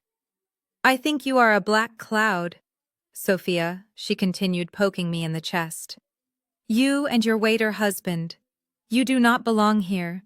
You are vibrating with failure and it is infecting us. Get away from us. Go stand in the corridor. I do not want to see your face until we leave." I opened my mouth to defend myself, to tell her how ridiculous she sounded. But Liam stepped between us. He didn't say a word to Jasmine. He didn't even look at her. He just turned to me and gave me a small, reassuring nod. "I need to make a call," Liam said, his voice calm and steady amidst the chaos. "Excuse me for a moment." He turned and walked away, heading toward the side exit that led to the terrace. "Where is he going?" Brad sneered, watching him go. "Probably going to call his mom to ask for gas money to get home. Let him go." Good riddance. But I was curious. There was something in Liam's eyes before he left, a sharp glint of purpose. I waited a few seconds until Jasmine was distracted trying to comfort Brad, and then I slipped away, following Liam toward the terrace doors. I stopped just inside the heavy velvet curtains, staying hidden in the shadows. Liam was standing on the balcony looking out over the ocean. He had his phone to his ear. His posture had changed. He wasn't standing like the humble husband anymore. He was standing like a general commanding an army. "Yes, I want it delivered tonight," he was saying into the phone, his voice crisp and authoritative. "No, do not wrap it. Have it brought to the penthouse suite immediately. I want to look at it before I go to sleep." My heart skipped a beat. The painting. He was confirming delivery of the painting. He really was the buyer. He paused, listening to the person on the other line. "And regarding Mr. Miller," Liam continued, his voice dropping an octave, becoming colder, "I want a full forensic audit of his funds started by morning. I want to know where every single cent of his liquidity comes from. If he was willing to bid 1.5 million tonight, he is hiding assets or he is stealing them. Find out which one it is. I want the file on my desk before the board meeting tomorrow." He hung up the phone and stood there for a moment, adjusting his cuffs. I shrank back into the shadows, my heart pounding against my ribs. It was one thing to suspect my husband was powerful. It was another thing entirely to hear him dismantle a man's life with a single phone call. He wasn't just wealthy.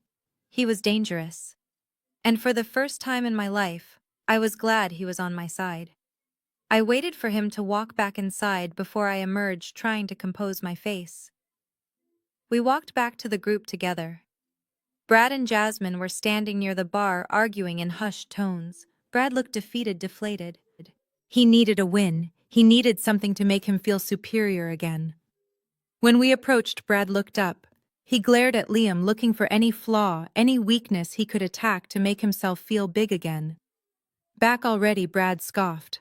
Did you get lost finding the bathroom, or did they kick you out for loitering? Liam ignored the insult. He simply checked the time on his wrist. That was when it happened. As Liam raised his hand, the cuff of his velvet jacket slid up just an inch. Underneath the stage lights, something glinted. It wasn't the dull shine of cheap metal. It was the rich, complex luster of platinum. Brad stopped talking mid-sentence. His eyes locked onto Liam's wrist. He knew watches, or at least he pretended to. He spent hours reading magazines about them, drooling over timepieces he could not afford. Wait a second, Brad said, stepping forward. He reached out, and before Liam could pull away, Brad grabbed his wrist aggressively, yanking it toward him. Hey, let go of him, I shouted, stepping forward. But Brad ignored me. He was staring at the watch on Liam's wrist, his eyes wide with shock and confusion. It was a Patek Philippe Nautilus, but not just a standard model. It was the 40th anniversary Platinum Edition, a watch that traded for over $500,000 on the secondary market, a watch that billionaires waited years to get. Brad stared at it for a long, frozen second, and then he started to laugh. He dropped Liam's hand and doubled over, laughing so hard he almost spilled his drink. Oh my God, Brad wheezed, wiping tears from his eyes. You have got to be kidding me. Jasmine, look at this. Look at what the waiter is wearing. Jasmine leaned in, squinting. A watch. So what? It is a fake, babe, Brad crowed, pointing at Liam's wrist.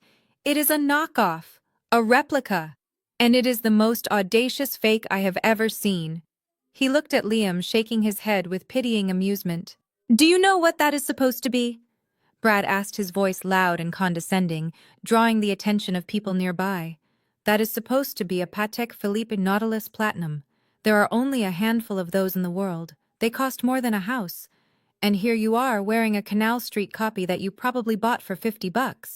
Liam stood perfectly still. He didn't pull his sleeve down. He didn't look embarrassed. He just looked at Brad with that same unnerving calm. You think it is a fake? Liam asked softly. I know it is a fake, Brad shouted, delighting in the scene he was causing. Because people like you do not wear watches like that. People like you wear digital watches. You are trying so hard to look like you belong here, it is pathetic. You are wearing a costume, the tux is a rental, the watch is a fake, and your entire life is a joke. Brad reached out again, grabbing Liam's hand forcefully. Take it off, he demanded. Let me see the back. I bet the movement is quartz. I am going to expose you right now for the fraud you are. Everyone, come look at this clown. Brad pulled hard, trying to wrench the watch off Liam's wrist. It was a physical violation, a step too far. That is enough. The voice didn't come from Liam. It came from behind us, low, powerful, and commanding. We all turned. Standing there, flanked by two large security guards, was Mr. Sterling, the general manager of the resort. And he did not look happy.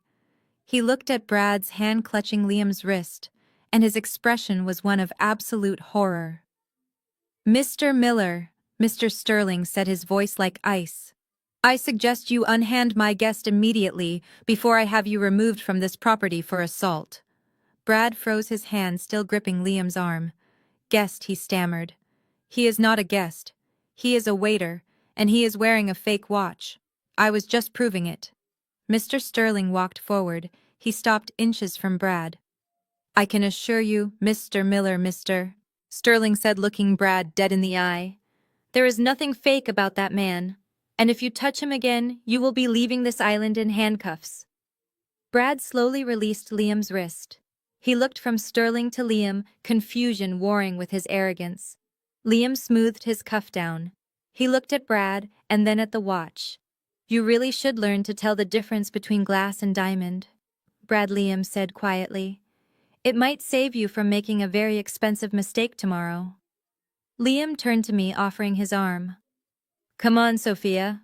I think I have had enough of the circus for one night. Let us go upstairs. I have a new painting I want to show you." The morning sun pierced through the thin curtains of the basement room, illuminating the dust motes dancing in the stale air.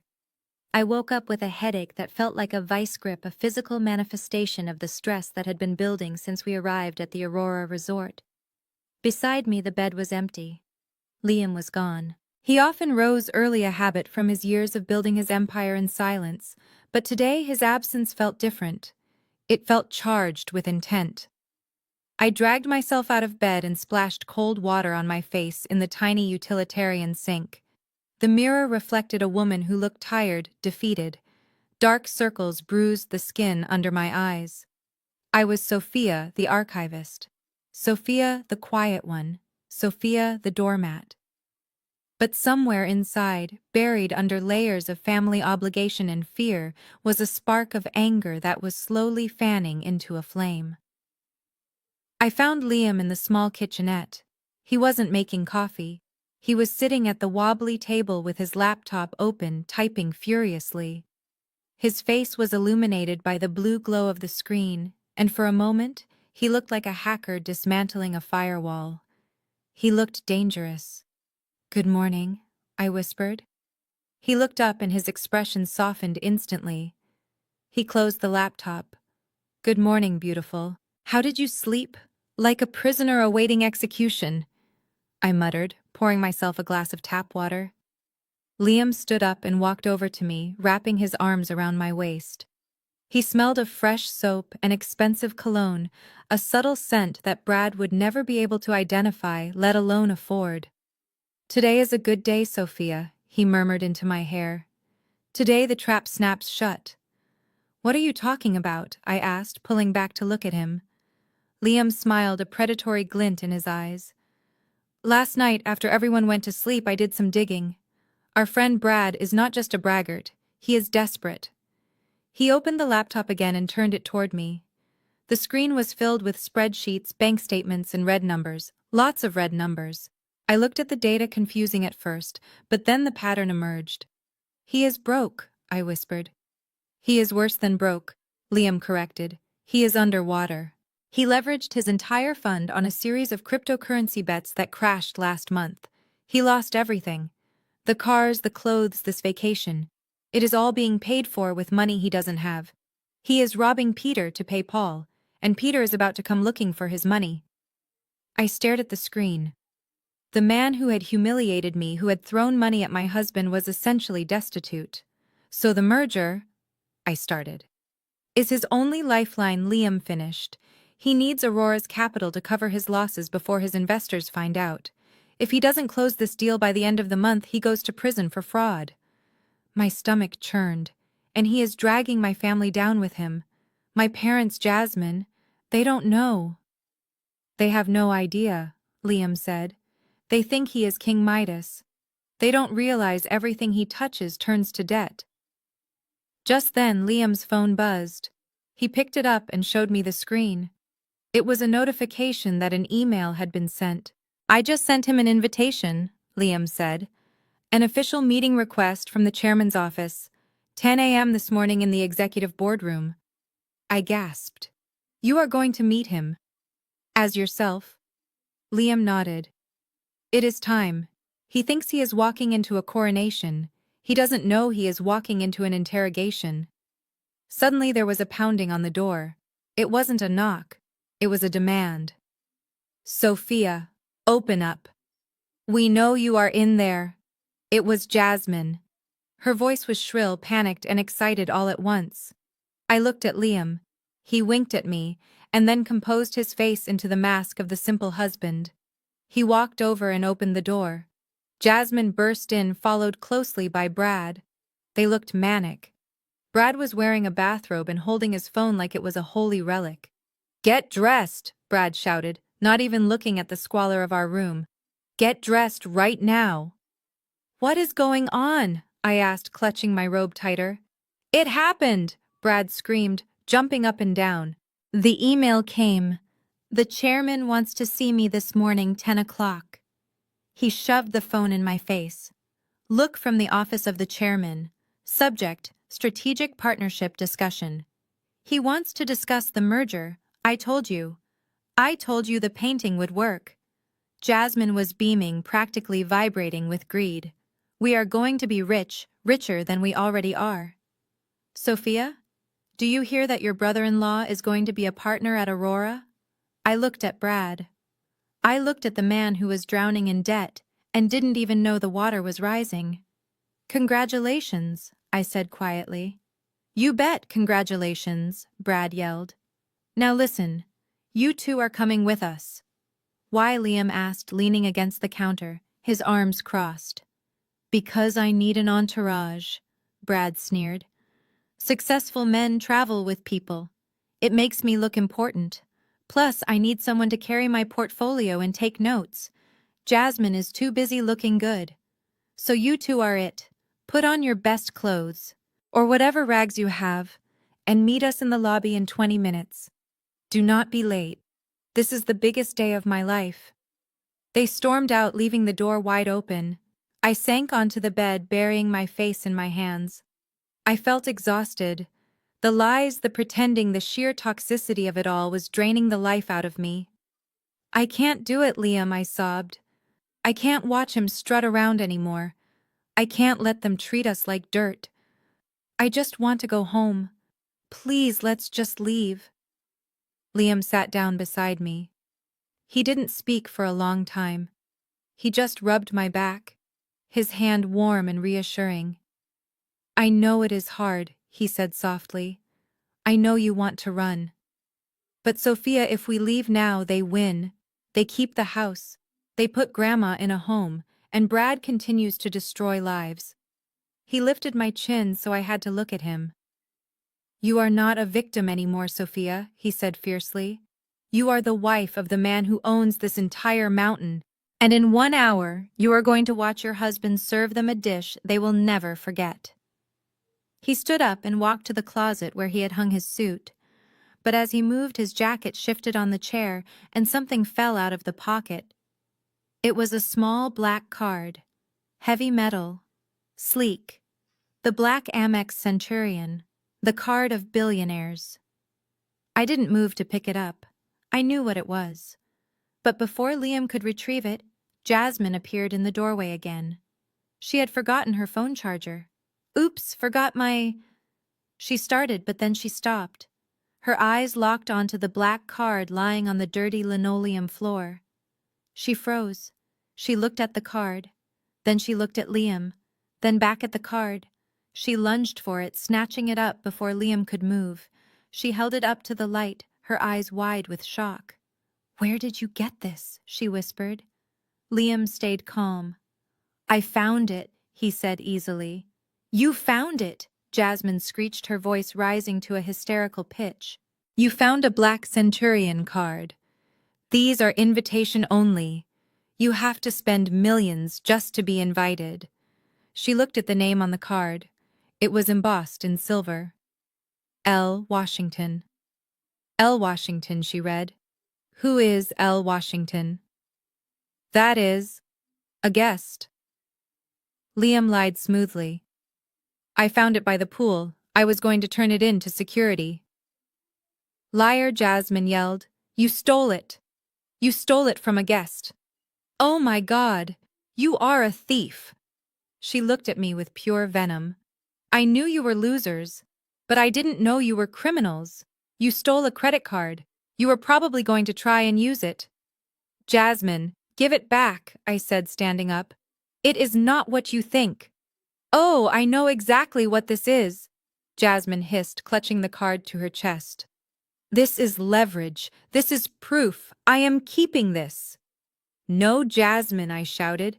Shut up, she screamed. I am going to hold on to this, and after Brad's meeting, after he signs the deal, I am going to turn you in to the police. You are going to jail, Liam. And you, Sophia, you are going to be homeless. She turned and ran out of the room, laughing maniacally. I looked at Liam in panic. She has your card. She is going to call the cops. Liam didn't look worried. In fact, he looked almost amused. Let her keep it, he said, straightening his tie. But Liam… It is perfect, Sophia, he said, checking his reflection in the mirror. She thinks she has a weapon, but she is just holding the key to her own destruction. When she tries to use that card against me, she will just be proving exactly who I am. He turned to me and offered his hand. Ready to go to a board meeting, Mrs. Washington? I took a deep breath, wiped my tears, and took his hand. Ready, I whispered. Let us go fire my brother-in-law. The pounding on the door was not the gentle knock of room service delivering breakfast. It was a violent, authoritative thud that shook the thin walls of our basement room. Before I could even set down my hairbrush, the door flew open. The small space was instantly crowded with uniforms. 2 police officers entered first, their hands resting on their holsters, followed by 3 members of the resort security team. And behind them, standing in the hallway like the ringleader of a circus, was Jasmine. She looked ecstatic. Her eyes were bright with malicious triumph, and she was pointing a manicured finger straight at Liam, who was standing calmly by the mirror adjusting his tie. That is him, Officer Jasmine shouted, her voice shrill and echoing in the cramped room. That is the man who stole the credit card. Arrest him before he tries to run. I froze, my heart hammering against my ribs. Officer, wait, I stammered, stepping in front of Liam. There has been a mistake. There is no mistake. Sophia? My mother's voice cut through the air. She pushed past the security guards, her face twisted in a mask of grief and anger. I knew it. I knew something was wrong with him from the moment I met him. No waiter can afford to act the way he does. She looked at me with tears in her eyes, tears that I knew were more for her damaged reputation than for any concern for me. You brought a criminal into our family, she wailed, wringing her hands. You brought a thief to your sister's honeymoon. Do you have any idea how embarrassing this is? We are trying to build a legacy here, and you bring us a man who steals from the rich guests upstairs. Ma'am, please step back, the taller police officer said firmly, moving my mother aside. He walked up to Liam, his expression grim. Sir, I need you to step away from the closet and keep your hands where I can see them. We have received a credible report of grand larceny and identity theft. Liam didn't flinch. He didn't look scared or angry. He turned slowly, raising his hands slightly in a gesture of surrender, but his eyes remained locked on Jasmine. On what grounds? Liam asked, his voice steady and calm. On the grounds that I found this in your jacket pocket, Jasmine screamed, holding up the black metal card like a trophy, a black American Express Centurion card. Everyone knows you have to be a multi-millionaire to have one of these. And since we all know you survive on minimum wage and pity tips, the only explanation is that you stole it. She thrust the card at the officer. Check the name, she demanded. It says L. Washington. He probably picked the pocket of some poor guest named Washington by the pool yesterday. The officer took the card. He felt the weight of it, the heavy titanium that distinguished it from regular plastic cards. He looked at Liam, then at the card, then back at Liam. Is this your card, sir? The officer asked. It is, Liam said simply. Liar, Jasmine yelled. Stop lying. Just admit it so they can take you away. God, Sophia, how could you marry a pathological liar? The officer pulled a portable card reader from his belt. He looked skeptical. The contrast between the exclusive card and our dingy basement room was stark. To him, the story made sense. A poor staff member stealing from a wealthy guest. I am going to run the card, the officer said. If this is stolen, it will flag immediately in the system. Please do, Jasmine urged, crossing her arms. And then add on charges for emotional distress because he really scared me. The room went silent. The only sound was the hum of the ventilation system and the ragged breathing of my mother, who was still muttering about how I had ruined the family name. Brad was standing in the doorway, looking smug, checking his watch, as if he couldn't wait for the show to be over so he could get to his important meeting. The officer swiped the heavy black card through the reader. We all watched the small screen. Jasmine was smirking, ready to see the words "stolen" or "declined" flash in red. The machine beeped. A cheerful green light flashed. The officer frowned. He looked at the screen closer. He tapped a few buttons, scrolling through the data that appeared. His eyebrows shot up toward his hairline. He looked at Liam with a new expression. Confusion mixed with sudden wariness. "The card is active," the officer said, his voice losing its aggressive edge. "And the identity verification matches. The card is registered to a Liam Washington." "What?" Jasmine shrieked. "Give me that!" She tried to grab the reader, but the officer pulled it back. "Ma'am, do not touch police equipment." "The machine must be broken," Jasmine insisted, her face turning red. "Or he hacked it." "Yes, that is it. He is a hacker. He forged the chip. There is no way that card belongs to him. Look at him, officer. Look at his shoes. Look at this room. Does this look like a man who has a black card?" The officer looked at Liam. He took in the tailored suit, the calm demeanor, the way he held himself. It was true that the room was cheap, but the man standing in it suddenly seemed to take up more space than anyone else. "Sir, do you have identification?" the officer asked politely. Liam reached into his inner pocket slowly. He pulled out his driver's license and handed it over. The officer compared the license to the name on the card reader. "Liam Washington," the officer read aloud. "Well, everything checks out. This is his card." My mother stopped crying. She blinked, looking from the officer to Liam. But that is impossible," she stammered. "He is a waiter. Sophia told us he is a waiter." "I never said that," I whispered. "You assumed that." Brad finally stepped into the room, laughing nervously. Okay, hold on. This is ridiculous. Obviously he has a fake ID to match the stolen card. These guys are pros. They steal a wallet, they make a fake ID fast. Officer, you cannot seriously believe this, right?" The officer looked annoyed now. "Sir, the verification connects directly to the bank database. You cannot fake a live chip transaction. Unless you have proof that this man is not who he says he is, I have no grounds to detain him. In fact, I am bordering on harassment here." He handed the card and license back to Liam. "Sorry for the disturbance, Mr. Washington. We have to follow up on every call." Liam took the card, slipping it back into his pocket. "No apology necessary, officer. My sister-in-law has a vivid imagination." Jasmine looked like she was going to explode.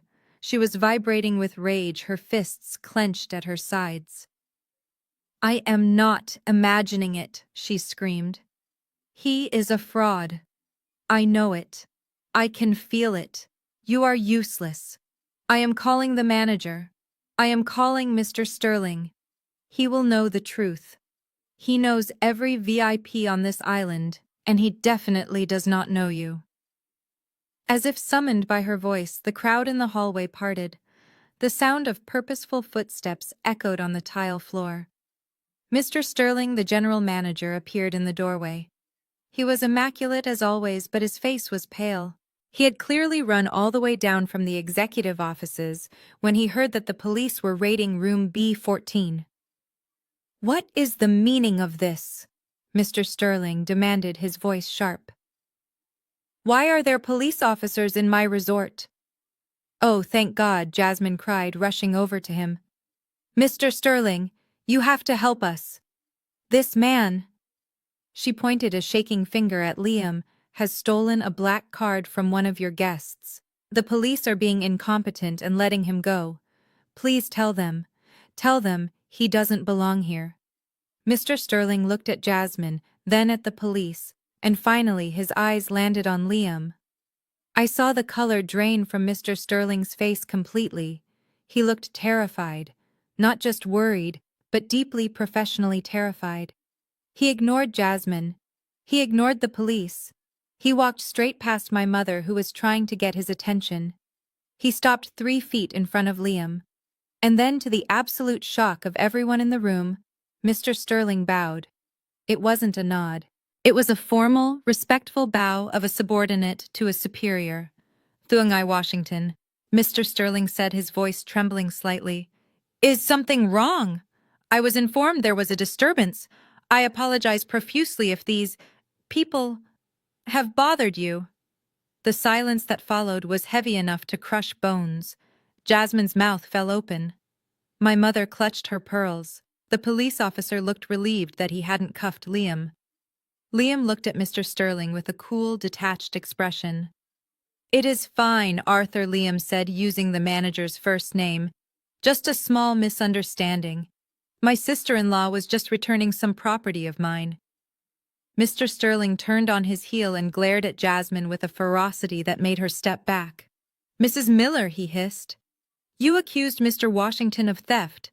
Do you have any idea who you are speaking to?" Jasmine stammered, looking from Sterling to Liam. But he is a waiter. He is poor. Mr. Sterling opened his mouth to shout, to reveal everything, to scream the truth that Liam owned the very ground we were standing on. But Brad stepped forward, his face lighting up with a sudden epiphany of pure stupidity. Wait! Brad interrupted, laughing loudly. "Oh, I get it now." He clapped his hands, looking around the room with a smug grin. "Mr. Sterling, you almost gave me a heart attack. You are so professional, it is scary." Brad walked over to Liam and patted him on the shoulder hard. "Wow. What are the odds?" Brad chuckled, shaking his head. "You have the same name as a VIP, don't you?" He looked at Mr. Sterling for confirmation. "That is it, right?" Brad continued, answering his own question. "There is a real Liam Washington staying in the penthouse. A billionaire guest. And this guy, my brother-in-law, just happens to have the same name. That is why the card worked. He probably found the real guy's card, and since the names matched, the machine got confused. Or maybe he just legally changed his name to match a stolen credit card. That is actually pretty clever." Brad looked at us, beaming as if he had solved the riddle of the century. "It is a coincidence," Brad declared. "A 1 in a million coincidence." Jasmine let out a breath of relief. "Oh my God, of course. That makes so much sense. Because there is no way he is rich. He is just a copycat." Mr. Sterling looked at Brad as if he were a bug he wanted to squash. He opened his mouth to correct him, to destroy this delusion once and for all. But Liam raised a hand. A subtle motion.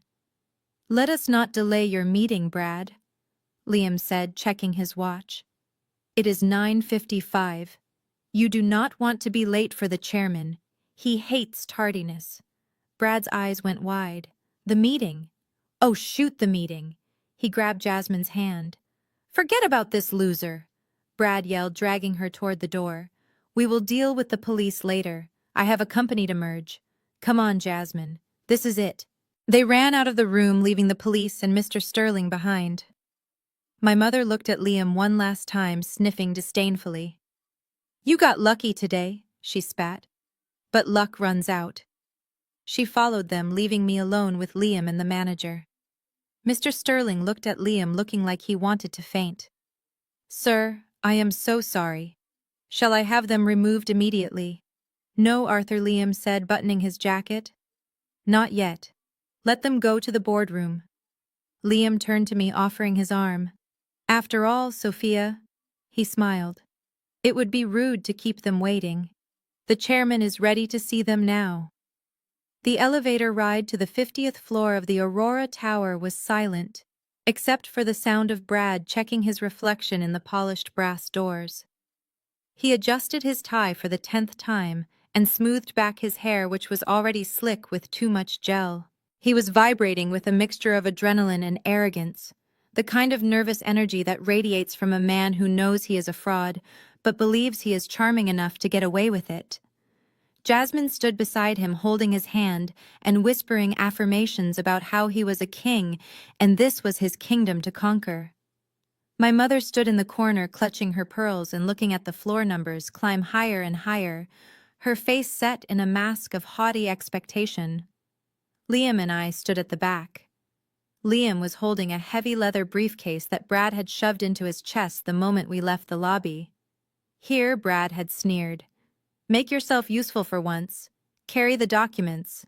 Consider it an unpaid internship. You might learn something about how real wealth is generated. Watch and learn, waiter boy, because this is as close to a boardroom as you will ever get in your life." Liam had taken the bag without a word. He held it not like a servant, but like a weapon, his grip firm and his posture relaxed. I looked at him searching for a sign of the storm that was about to break, but his face was a calm sea. Only his eyes gave him away. They were dark and fixed on the back of Brad's neck with a terrifying intensity. The elevator chimed soft and melodic as the doors slid open, revealing a foyer of glass and steel. The air here was cooler than in the lobby, scented with filtered air and serious money. A receptionist sat behind a floating marble desk. She looked up and I saw her eyes widen slightly as they landed on Liam. She started to stand up, her mouth opening to greet him, but Liam gave her a nearly imperceptible shake of his head. She froze, confused but professional, and slowly sat back down. "Mr. Miller and guests," she said, her voice trembling slightly. "The board is expecting you. Please go right through the double doors at the end of the hall." Brad didn't even acknowledge her. He marched past the desk, his heels clicking loudly on the stone floor. He threw the double doors open with a dramatic flourish, expecting to make a grand entrance that would silence the room. The executive boardroom was massive, a cavern of floor-to-ceiling windows that offered a panoramic view of the entire island and the ocean beyond. In the center of the room sat a long table made of dark, polished mahogany that looked like it cost more than my parents' house. Seated around it were 12 people, men and women in severe suits with laptops open and faces that revealed absolutely nothing. These were the sharks, the veterans of industry who managed billions of dollars in assets. They stopped talking the moment we entered, turning to look at us with cold, analytical eyes. At the far end of the table facing the door was a single empty chair. It was slightly larger than the others, upholstered in black leather. The chairman's seat. Brad faltered for a second, intimidated by the sheer gravity of the room, but his ego quickly took the wheel. He strode to the front of the room, near the presentation screen, and clapped his hands together. "Good morning, ladies and gentlemen," Brad boomed, his voice too loud in the acoustically perfect room. "I am Brad Miller, but you already know that. You have seen the numbers, you have seen the projections. I am here to accept your partnership offer and to lead Aurora into the future." He gestured for Jasmine and my parents to sit in the observer chairs along the wall. Then he snapped his fingers at Liam. "You, put the briefcase on the table, and then go stand in the back. Do not touch anything. Do not breathe too loud. Just try to blend into the drywall." Liam walked forward. He placed the briefcase on the table gently. He didn't retreat to the back. He stood near the wall, but he remained close, watching. Brad didn't notice. He was too busy connecting his laptop to the system. "I know the chairman is not here yet," Brad said, glancing at the empty leather chair. "A bit unprofessional if you ask me, but I suppose when you are at the top, you can make your own schedule. No matter, I will start without him. He can catch up." One of the board members, a woman with steel gray hair and glasses that looked like they could cut glass, spoke up. Her nameplate read, "Eleanor Vance, Chief Financial Officer." "Mr. Miller," she said, her voice dry and sharp. "The chairman is never late. He is always precisely where he needs to be." Brad waved her off with a dismissive laugh. "Sure, sure. Look, let us get down to brass tacks. I have looked at your portfolios. They are solid, I will give you that. But they are boring. You are too conservative. You are afraid of risk. And in this economy, if you are not disrupting, you are dying." He clicked a button, and a slide appeared on the screen showing a complex web of investments that I recognized from Liam's laptop earlier. It was Brad's fund. "This is what I bring to the table," Brad declared, pacing back and forth. "Aggressive growth, high-yield cryptocurrency futures, leveraged assets. I have built a machine that prints money, but I need capital to scale it. That is where you come in. You give me access to Aurora's liquidity, and I give you returns that will make your current dividends look like pocket change." He paused for effect, expecting awe. The room remained silent. "I know what you are thinking." Brad continued, his voice taking on a condescending tone. "You are thinking it sounds too good to be true.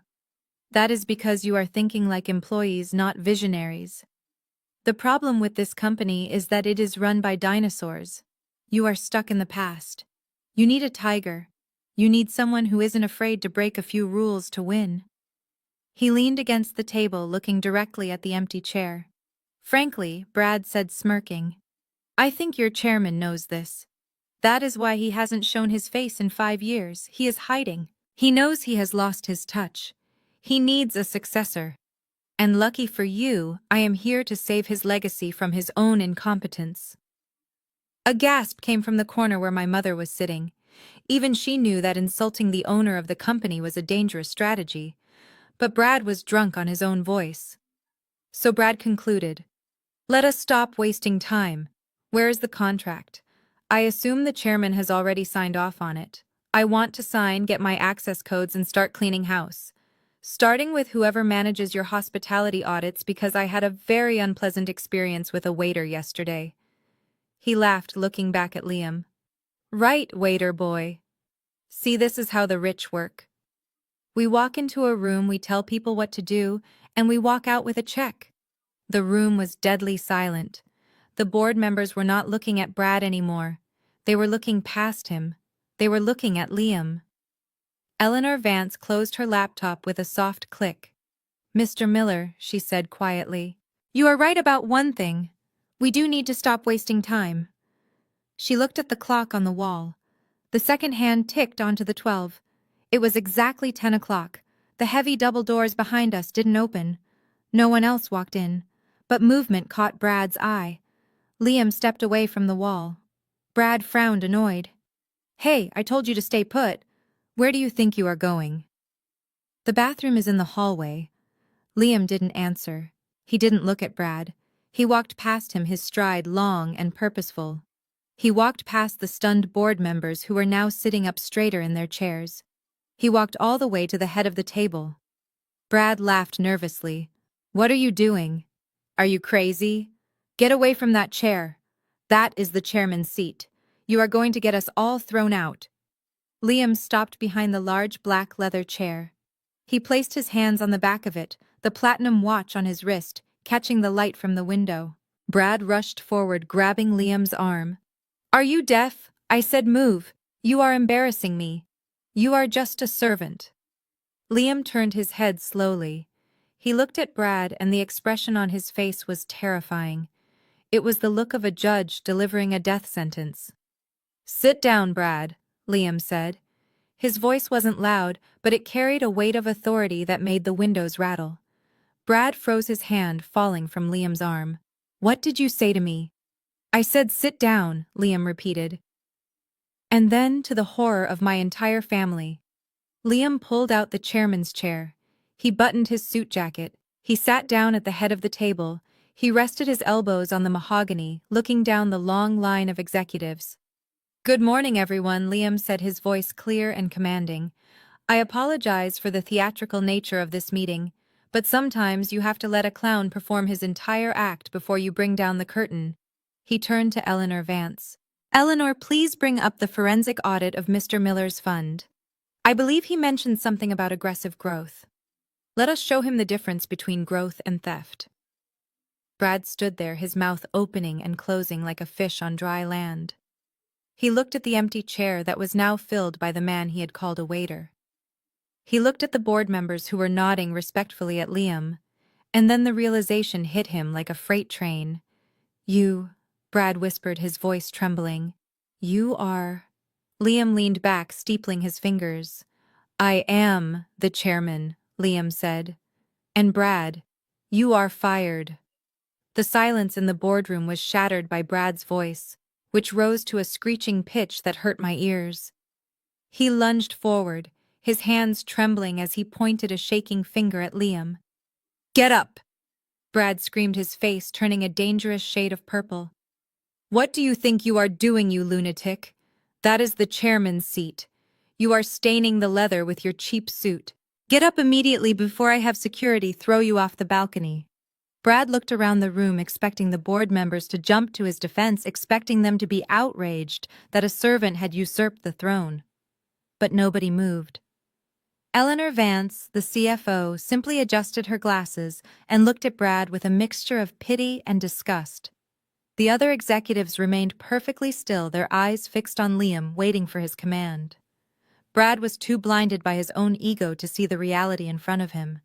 He grabbed the back of the chair, trying to physically pull it away from the table, but Liam didn't budge. He sat there like a statue carved from granite, immovable and terrifyingly calm. "Are you deaf?" Brad yelled, spitting as he spoke. "I said get up. You are going to ruin my deal. You are going to ruin everything. Jasmine, call the police. Tell them your husband has lost his mind." Jasmine fumbled for her phone, her hands shaking so badly she dropped it on the carpet. She looked at me, her eyes wide with panic. "Sophia, do something," she hissed. "Get him out of there. He is going to get us all arrested." I didn't move. I didn't speak. I just watched my husband. Liam reached out slowly. His hand moved with deliberate grace as he adjusted the gooseneck microphone in front of him. He tapped it once. Thump! The sound echoed through the room, amplified by the state-of-the-art sound system. It was a heavy, authoritative sound that silenced Brad, screaming instantly. Brad froze, his hands still gripping the chair, his mouth hanging open. Liam leaned forward closer to the microphone. He looked up at Brad, and for the first time his eyes were not the eyes of the man who cooked dinner in our small kitchen. They were the eyes of a titan. "You seem confused," Liam said, his voice booming through the speakers, cold and crisp. "You keep asking for the chairman. You keep asking for the man who built this empire. You keep asking for the ghost." Liam paused, letting the words hang in the air. "Well, here I am." Brad blinked rapidly. He let go of the chair and took a stumbling step back. What did you say?" Brad whispered. "I said, I am the chairman." Liam repeated, his voice dropping to a deadly calm. "I am the founder of Aurora Holdings. I am the one who built this resort. I am the one who bought that painting you failed to bid on last night. And I am the one who has been reading your pathetic emails all week." "No," Brad stammered, shaking his head violently. "No, that is impossible. You are a waiter. You are Sophia's husband. You live in a basement. You are a nobody." Liam didn't answer. He simply gestured to Eleanor Vance with a small nod. Eleanor opened her laptop and pressed a single key. The massive presentation screen behind Liam, which had been displaying Brad's fraudulent charts, flickered and changed. A new image appeared. It was a high-resolution professional photograph of Liam. But in this photo, he wasn't wearing a t-shirt. He was wearing the same bespoke suit he had on, now standing in front of the Aurora Tower. Next to the photo, the text was clear and undeniable.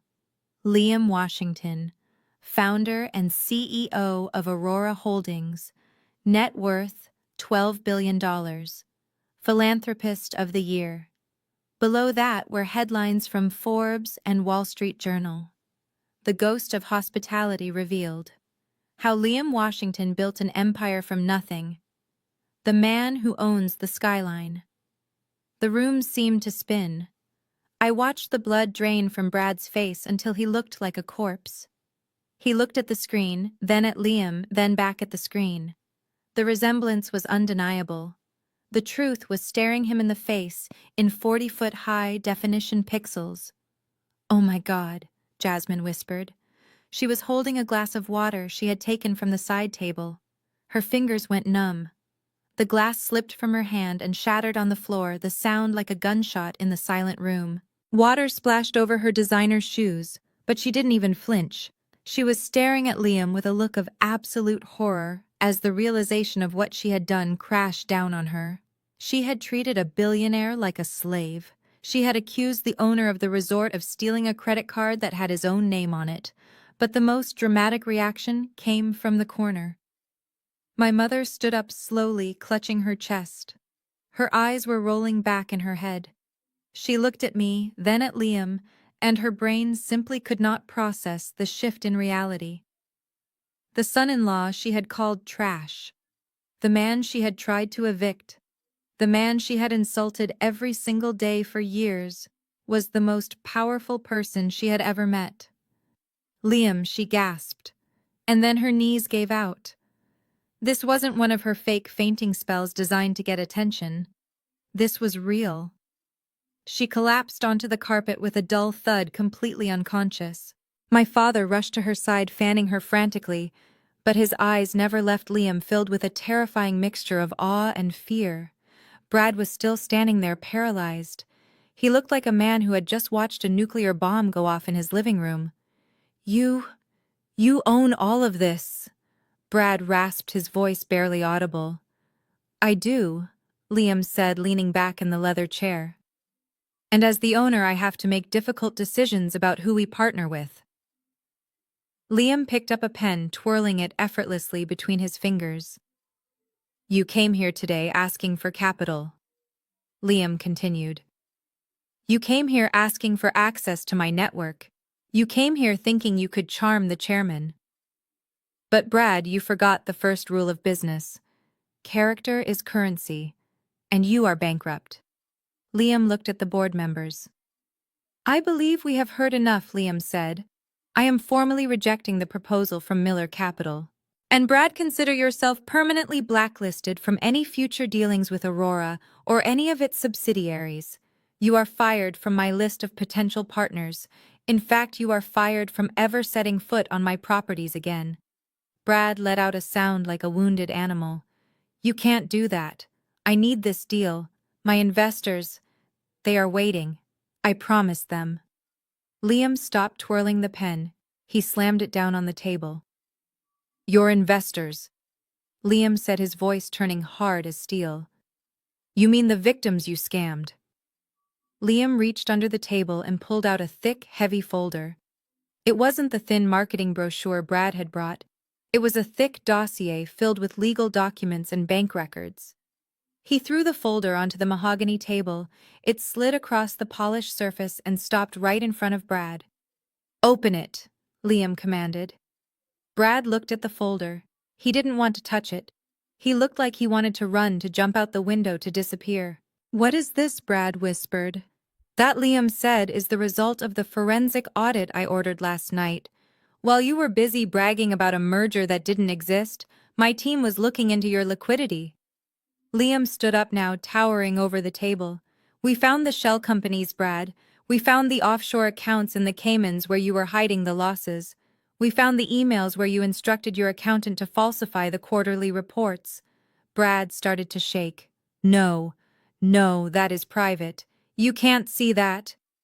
"It is a Ponzi scheme," Liam declared, his voice ringing out like a judge passing sentence. "You are paying old investors with new money. You are running a classic fraud, and you came here hoping I would give you $50 million to plug the hole before the ship sank." Brad looked at Jasmine, who was sobbing quietly. He looked at my unconscious mother. He looked at me, standing tall beside the man he had called a waiter. "Please," Brad begged, tears streaming down his face. "Please, Liam. We are family. You can't destroy me. I will pay it back. Just give me a loan. Just a small loan. I can fix this. Do not ruin me." Liam looked at him with zero sympathy. "I am not the one ruining you," Liam said. "You did that yourself when you decided to build a life on lies." Liam pointed to the folder. "And regarding your request for a loan, I am afraid I have already forwarded that file to a different agency." Brad looked up, his eyes wide with terror. "Who?" Brad choked out. "Who did you send it to?" Liam checked his watch, the platinum Patek Philippe glinting in the light. "The FBI," Liam said coldly. "They are waiting in the lobby. I told them you would be down in 5 minutes. I suggest you start thinking about your defense because from what I saw in those files, you are going to be trading your Italian suits for an orange jumpsuit for a very long time." Liam pressed a button on the intercom. "Security, please escort Mr. Miller to the authorities. And call a paramedic for my mother-in-law. She seems to be having a hard time accepting the truth." Here is the continuation of the script for Chapter 12, written in English, formatted for AI voice reading, with a continuous flow and emotional depth. The air in the boardroom was so thick with tension that it felt like it could snap a human spine. Brad was trembling violently, his hands gripping the edge of the mahogany table until his knuckles turned white. The folder Liam had slid across the table lay open, like a dissected corpse, exposing the rotting organs of Brad's financial life. But even with the evidence staring him in the face, Brad's instinct for self-preservation kicked in with a desperate, frantic energy. He shook his head, a manic laugh escaping his throat. "This is a mistake," Brad stammered, looking from Liam to the board members, his eyes wide and pleading. "A clerical error. That is all this is. My accountant. He is incompetent. He must have put the decimals in the wrong place. Or maybe it was a software glitch. You know how technology is these days. It messes things up. I am a visionary, not a mathematician. I trust people to handle the back end, and clearly my team has let me down." He pointed a shaking finger at the documents. "I did not authorize those transfers," Brad insisted, his voice rising in pitch. "I had no idea money was being moved to the Cayman Islands. I am a victim of embezzlement, Liam. You have to believe me. My staff. They stole from me and tried to frame me. If you call the FBI on me, you are punishing the wrong man. I am innocent." Liam watched this performance with the same expression one might wear while watching a cockroach struggle on its back. He didn't interrupt. He let Brad spin his web of lies until he was completely entangled in them. When Brad finally paused to take a ragged breath, Liam reached out and touched the control panel on the table. "You blame your accountant," Liam said calmly. "That is interesting, because I have something that suggests you were quite hands-on with your strategy." Liam pressed a button. The surround sound speakers hidden in the walls crackled to life. Suddenly, Brad's voice filled the room. It wasn't the terrified voice we were hearing now. It was the arrogant, slurred voice of a man drunk on power and expensive vodka. It was the voice from the poolside bar yesterday, the conversation Liam had recorded while pretending to check the inventory logs. "Listen, guys," the recording of Brad boasted loud and clear. "The investors are sheep. They give me their retirement funds and I tell them we are investing in quantum computing. But really, I am just using the fresh cash to pay off the old guys who want to cash out. It is a classic churn and burn. As long as I keep bringing in new money, nobody notices that the pot is empty. I just need to close this deal with Aurora to get a fresh injection of 50 million. Once I have that, I can buy the island and disappear before the whole house of cards collapses." The recording ended with the sound of Brad and his friends laughing, the clinking of glasses echoing in the deadly silent boardroom. Brad stood frozen. The color had drained from his face, leaving it a sickly gray. There was no way to deny it. It was his voice, his words, his confession recorded in high definition. Liam looked at Brad, his eyes cold and hard. "Was that a clerical error too?" Liam asked. "Or was that a software glitch?" Brad opened his mouth, but no sound came out. He looked like he had been punched in the gut. He slumped against the table, his legs no longer able to support his weight, and then the room shifted again. Jasmine, who had been standing by the window weeping silently, suddenly let out a sharp gasp.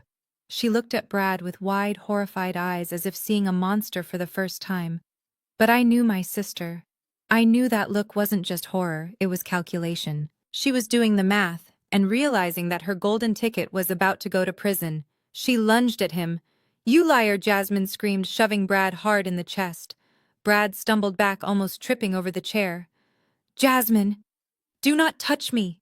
Jasmine shrieked, backing away from him as if he were contagious. "You told me you were a genius. You told me we were building a legacy. You stole from people. You are a criminal." She turned to Liam, tears streaming down her perfectly made-up face. Her hands were clasped together in a pleading gesture. "Liam, please," she begged. "You have to believe me. I didn't know. I swear on my life I didn't know. He lied to me too. I am a victim here just like those investors. He used me. He dazzled me with gifts and trips, and I was too naive to ask where the money came from." She pointed an accusing finger at her husband. "He is a monster," she sobbed. "I want a divorce. I want nothing to do with him. Please, Liam, tell the police I had nothing to do with this." I am just a housewife. I am innocent. Brad looked at her betrayed. Jasmine, how can you say that? We did this together. Shut up, Jasmine screamed. We did nothing together. You are going to jail alone. I watched her performance almost convincing. She looked fragile. She looked broken. For a second, I almost felt sorry for her. Almost. But then Liam laughed. It was a dry, humorless sound that cut through Jasmine's hysterics like a knife. He picked up the folder again and flipped it open to a marked page near the back. You are a victim, Jasmine. Liam asked, his voice dripping with skepticism. Yes? Jasmine nodded vigorously, wiping her eyes. I am. I had no idea about his business. Liam looked down at the document in front of him. That is strange, he said.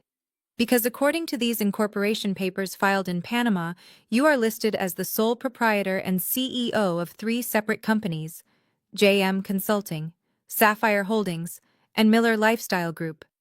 Jasmine froze. Her tears stopped instantly. Liam looked up at her, his gaze piercing. These are the shell companies that received the stolen funds, Liam explained. When Brad took money from pensioners, he didn't put it in his own account. He put it in yours. The Ferrari you drove here in, registered to Sapphire Holdings, the penthouse apartment in the city, registered to JM Consulting, and the 6-figure shopping spree you went on last month, paid for by Miller Lifestyle Group. Liam tapped the signature line on the document. And right here at the bottom of every single transfer authorization is a signature. It is very distinctive with a little heart over the I. Is that not your signature, Jasmine? Jasmine stared at the paper. She opened her mouth to argue, to deny, to spin another lie, but the evidence was overwhelming. She had signed everything. Brad had put the assets in her name to protect himself, and she had happily signed because she loved seeing her name on official documents. Her vanity had become her prison sentence. I didn't read what I was signing. Jasmine whispered, her voice trembling. He told me they were tax forms. Ignorance of the law is not a defense, Liam said, closing the folder with a finality that echoed in the room. Especially when you were spending the proceeds of the crime. You are not a victim, Jasmine. You are an accomplice. You are the money launderer, and in the eyes of the federal government that makes you just as guilty as he is. Jasmine looked at me, desperate for a lifeline. Sophia. She choked out, reaching for my hand. Help me. Tell him. I am your sister. You can't let them take me. I can't go to jail. I am not built for jail. Please, Sophia. Make him stop. I looked at her. I looked at the sister who had bullied me my entire life. The sister who had tried to ruin my wedding. The sister who had treated me like a slave for the last 2 days. I saw the fear in her eyes, but I also saw the selfishness. Even now, she wasn't sorry for what they had done. She was only sorry she got caught. I pulled my hand away. You are right, Jasmine, I said quietly. You are my sister. But you made your choice when you decided that money was more important than family. You signed the papers. You spent the money. And now you have to pay the bill. Jasmine collapsed onto the floor, sobbing uncontrollably, curled into a ball of misery and expensive silk. Brad stood staring at the wall, completely catatonic. My mother was still unconscious on the carpet, receiving oxygen from a paramedic who had just arrived. Liam stood up, adjusting his suit jacket. He looked at the wreckage of my family with a somber expression. He didn't look happy. He looked like a man who had done a necessary but unpleasant duty. He walked over to me and placed a hand on my shoulder. It is done, he whispered. And then we heard it. From 50 floors down, muffled by the thick glass, but unmistakable, the sound of sirens. Not just one, but many. A chorus of wails rising from the street below, getting louder and louder, drawing closer to the tower, the sound of justice coming to collect its due. Brad flinched at the sound. He walked slowly to the window and looked down. They are here, he whispered. Liam nodded. Yes, they are. And Brad, do not try to run. The elevators have been disabled. The only way out of this room is in handcuffs. The double doors of the executive boardroom burst open with a force that made the heavy mahogany table vibrate. The room was suddenly flooded with men and women in navy blue windbreakers with the yellow letters FBI emblazoned on their backs. They moved with a terrifying efficiency that signaled they had been building this case for a long time, and today was merely the final act of a long investigation. Brad let out a strangled cry and tried to scramble backward toward the window, but there was nowhere to go. 2 agents were on him in seconds. They spun him around and slammed him against the glass wall, the force of the impact cracking the expensive frame of his glasses. "You have the right to remain silent." An agent recited, his voice devoid of emotion as he pulled Brad's arms behind his back. "Anything you say can and will be used against you in a court of law." Brad was sobbing openly now, loud, ugly sounds of a man who had never faced a consequence in his life. "I did not do it," he wailed, snot running down his face. "It was the market. The market crashed. I was going to pay it back. I swear I was going to pay it back." I watched as the cold steel handcuffs clicked around his wrists. The sound was sharp and final. This was the man who had thrown money at my husband yesterday. This was the man who had called me pathetic. Now he was nothing more than a criminal in a wrinkled suit being read his rights. But the nightmare was not over. Another agent walked over to Jasmine, who was still curled on the floor. "Jasmine Miller," the agent said, looking down at her. "We have a warrant for your arrest on charges of money laundering, wire fraud, and conspiracy." Jasmine screamed. It was a high, piercing sound that made my skin crawl. She scrambled backward on her hands and knees, her expensive silk dress tearing on the leg of the chair. "No!" she shrieked, kicking out at the agent. "Do not touch me. I am not a criminal. I am a victim. Sophia, tell them. Tell them I am innocent." She looked at me, her eyes wide and wild. She crawled toward me, reaching out with desperate manicured hands. "Sophia, please," she begged, grabbing the hem of my skirt. "You cannot let them take me. I am your little sister. We played dolls together. We grew up together. You promised to always look out for me. Do something. Make Liam stop this. He is your husband. He will listen to you." I looked down at her. I saw the tears cutting tracks through her foundation. I saw the terror, but I also remembered the years of torment. I remembered her laughing when I didn't get a date to prom. I remembered her stealing my college fund to buy a car. I remembered her making me carry her bags yesterday like a servant. I stepped back, pulling my skirt from her grasp. "I did look out for you, Jasmine," I said, my voice trembling slightly. "I tried to warn you about Brad years ago. I told you he was flashy and unstable. You told me I was jealous. You told me I was bitter because I settled for a poor man. But I didn't know." Jasmine sobbed as the agent pulled her to her feet and cuffed her hands behind her back. "I am sorry, Sophia. I am so sorry. Please just help me." "I cannot help you," I said coldly. "You signed the papers, you spent the money, and now you are going to prison." Just then a groan came from the corner of the room. My mother Joyce was stirring. The paramedics had revived her, and she was sitting up, blinking in confusion. She looked around the chaotic room, seeing Brad against the wall and Jasmine in handcuffs. Her brain seemed to reboot, processing the new hierarchy in the room. Her eyes landed on Liam sitting in the chairman's seat, looking like a king. Then they landed on me standing beside him. She scrambled to her feet, pushing the paramedic away. She didn't run to her crying daughter. She didn't run to her arrested son-in-law. She ran to me. "Sophia," she cried, rushing over and throwing her arms around me.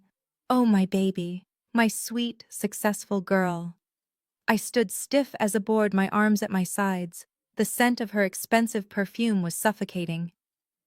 "Thank God you are all right," she babbled, pulling back to look at me with a smile that was terrifyingly fake. "I knew it. I always knew there was something special about Liam. I told your father just last week. I said, Marcus, that boy has potential. He has a quiet power. And look at him. He owns all of this." She gestured wildly at the room. "He is a billionaire, Sophia," she whispered, her eyes gleaming with greed. "A billionaire, and you are his wife. That means we are safe. That means the family is safe." She turned to Liam, clasping her hands together. "Liam, son." she said, her voice dripping with honey. You have to help us. This is all a big misunderstanding. Brad is a fool, but Jasmine is family. And family protects family. Tell these officers to let her go. You have the power. You can make this go away. We can all go to dinner tonight and laugh about this. We will treat you with the respect you deserve. I promise. I looked at my mother. I looked at the woman who had threatened to sell my grandmother's house yesterday. The woman who had called me a disappointment because I didn't marry a banker. The woman who was now ready to throw Brad under the bus and rewrite history just to stay close to the money. It was the most disgusting thing I had ever seen. Stop it, I said, pushing her away. Sophia, my mother, looked hurt. Why are you acting like this? I am your mother. I am trying to fix this. You are not trying to fix anything. I snapped, my anger finally boiling over. You are trying to secure your retirement. You are trying to latch onto the next host because the parasite you bet on just got arrested. How dare you speak to me like that, she gasped, clutching her pearls. I raised you. I gave you everything. You gave me nothing.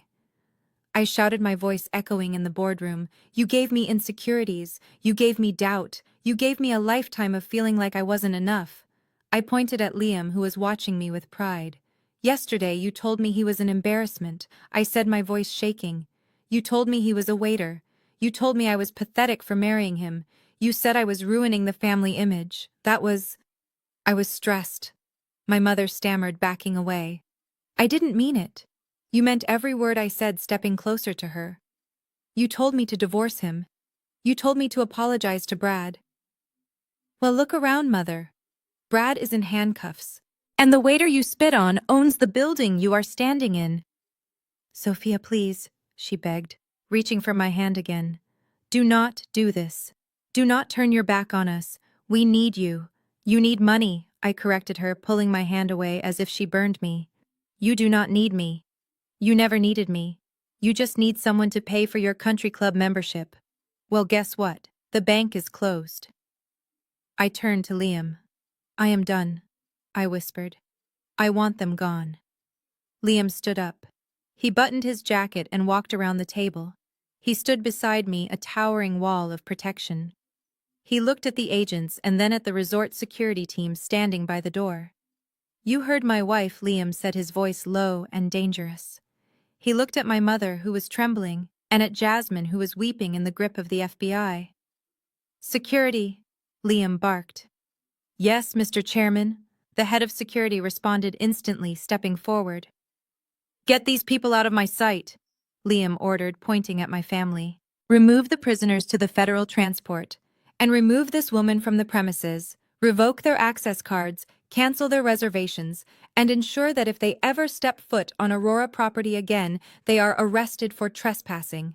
But I am his mother-in-law, Joyce shrieked as a guard grabbed her arm. You cannot do this. I am staying in the villa. Not anymore, Liam said coldly. Take them away, immediately. The drive back to the city was a quiet affair. The silence in the back of the town car was heavy, broken only by the soft hum of the engine and the occasional sniffle from my mother. They had been escorted off the Aurora property, like trespassers, their luggage thrown into a taxi, their dignity left somewhere back in the executive boardroom. They had nowhere to go but home. Or at least they thought they had a home to go to. I followed them in Liam's car, watching the taxi weave through the traffic. I knew what was waiting for them. I knew it because I had signed the papers myself just hours before. When the taxi pulled up to the curb in front of the old Victorian house where I had spent my childhood, the brake lights flared red in the gloom of the early evening. My parents stepped out, their shoulders slumped. My mother reached into her purse for her keys, ready to retreat into her sanctuary and pretend the last 48 hours had never happened.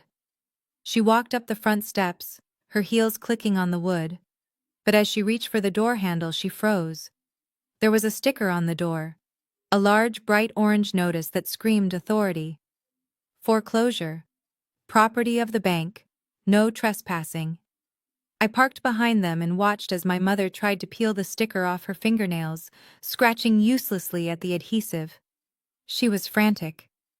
My father stood on the lawn staring up at the dark windows, as if waiting for the house to explain itself. Sophia! My mother screamed when she saw me getting out of the car. She ran down the steps waving her hand at the door. What is this? Why is there a lockbox on the door? Why does my key not work? I walked up the driveway, Liam a silent sentinel beside me. I looked at the house that had been the symbol of their status, the house they had held over my head like a weapon. It seems Brad was busier than you thought, I said calmly. My father looked at me, his face gray. What do you mean? When Liam's team audited Brad's finances, I explained, keeping my voice steady, they found a secondary mortgage on this property, taken out 6 months ago. The bank has the documents. They have your signatures on them. That is a lie, my mother gasped. We never signed anything. We own this house outright. Grandma Rose left it to us. Brad forged them, Liam said, stepping forward. He used this house as collateral for his crypto investments. When the market crashed, he stopped making payments. The bank initiated foreclosure proceedings 3 weeks ago. You just did not see the notices because Brad was intercepting your mail. My mother's knees gave out. She sat down hard on the damp grass surrounded by her Louis Vuitton luggage. He sold our house, she whispered. He stole our home. We are homeless. We are destitute. She looked up at me, tears streaming down her face. This time they were real tears, the tears of a woman who had lost her shield against the world. Sophia, she begged, you have to help us. You are rich now. Liam is a billionaire. You can buy it back. Please, do not let them take it. Where will we go? Where will Grandma Rose go? I looked at the woman who had threatened to put Grandma in a state facility just yesterday. The irony was bitter on my tongue. You are worried about Grandma now, I asked. Yesterday you were ready to sell her out for a vacation. I was wrong, she sobbed. I was scared. Please, Sophia, buy the house. Let us stay. I will be better. I promise. I looked at the house. I looked at the wrap-around porch where I used to read alone, while they threw parties inside. I looked at the attic window where I used to hide. I already bought it, I said. My parents looked up, hope flaring in their eyes. You did? My father asked. Oh, thank God. Thank you, Sophia. I knew you were a good daughter. He started to pick up his bags. All right, let us go inside. I need a drink. This nightmare is finally over. Stop, I said. My father froze. I bought the debt, I said. I paid off the bank this morning. The deed is now in my name. This is my house. Not yours. Mine. Well, yes, my mother said, standing up and brushing grass from her skirt. But it stays in the family. That is what matters. Now open the door, dear. It is getting chilly. I did not move. You are not listening, I said. This is my house, and I have new rules for who lives here. What rules? My mother asked, her eyes narrowing slightly. Rule number 1, I said. Grandma Rose stays in the master bedroom. I have hired 2 full-time nurses to care for her. She will never be moved. Of course, my mother said quickly. We love Rose. Rule number 2, I continued. You 2 are no longer the owners. You are guests. And as guests who have proven to be financially irresponsible, you will not be living in the main house.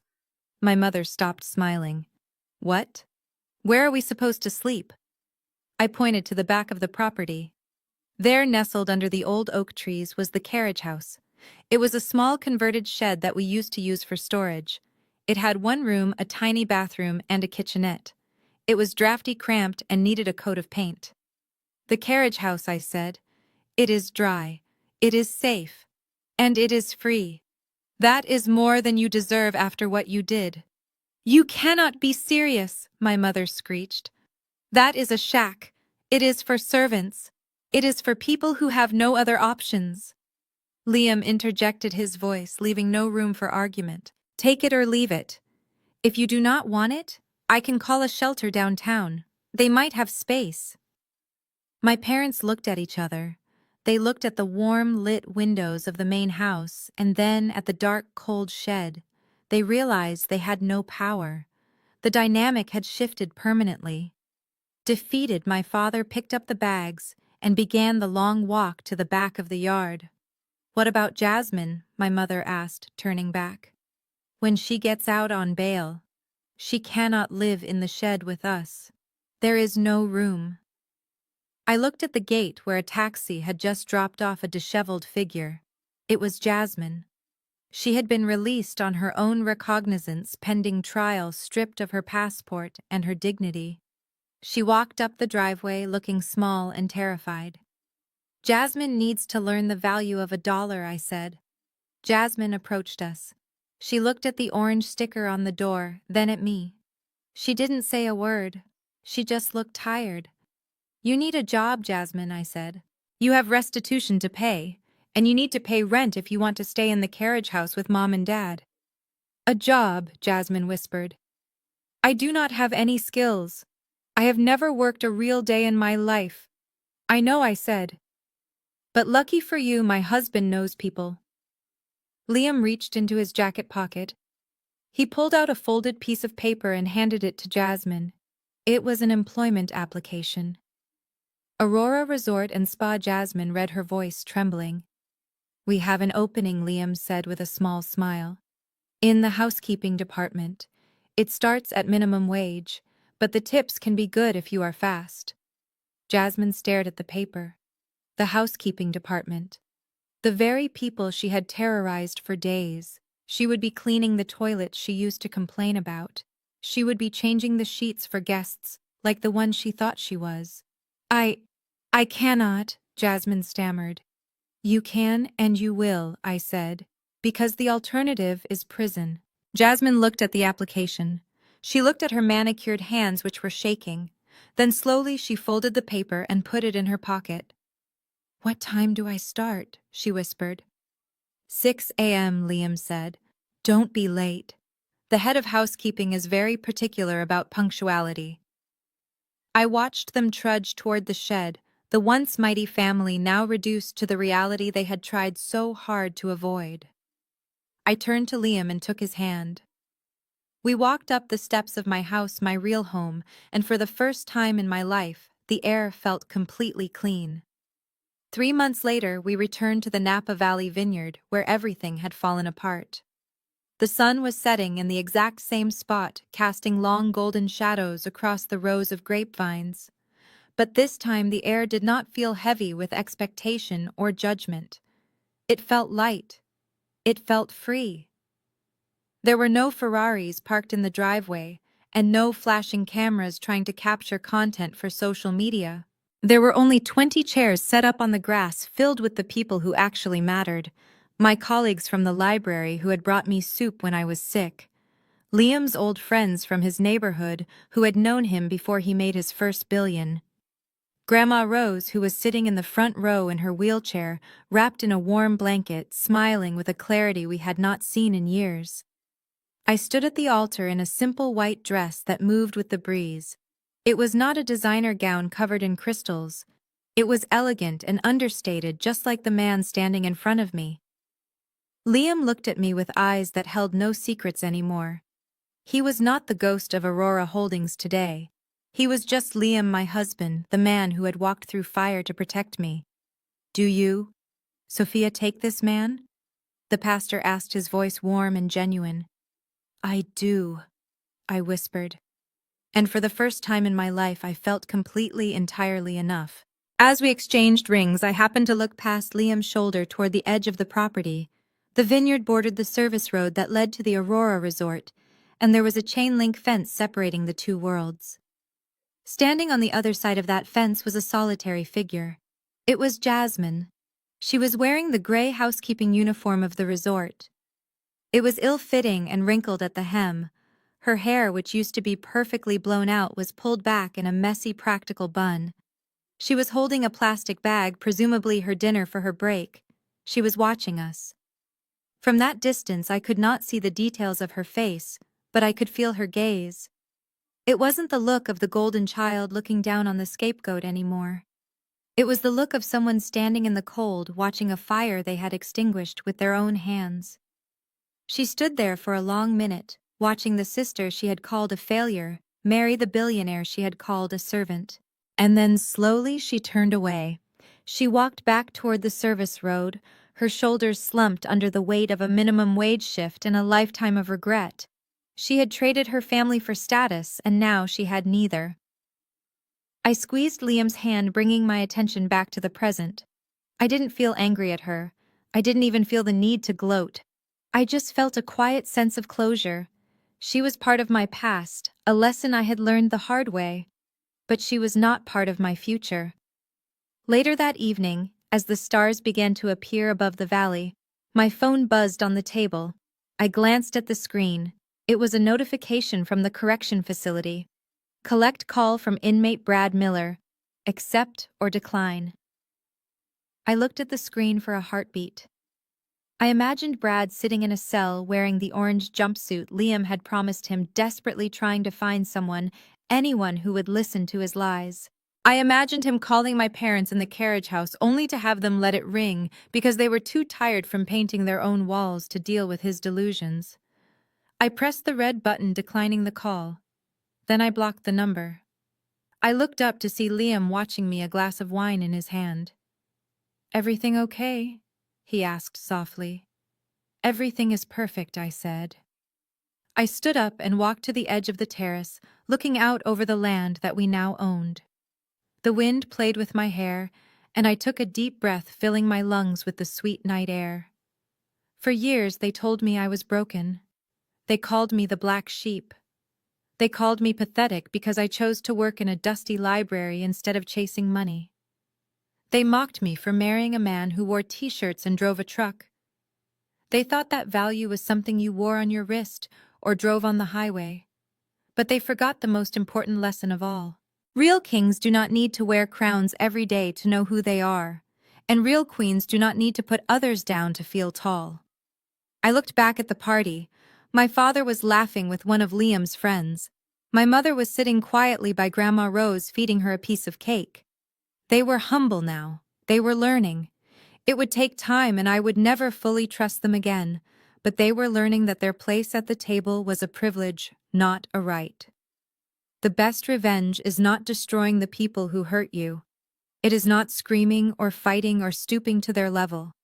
The best revenge is simply being happy. It is succeeding so completely and so beautifully that their opinion of you becomes irrelevant. It is building a life so full of love that there is no room left for their hate.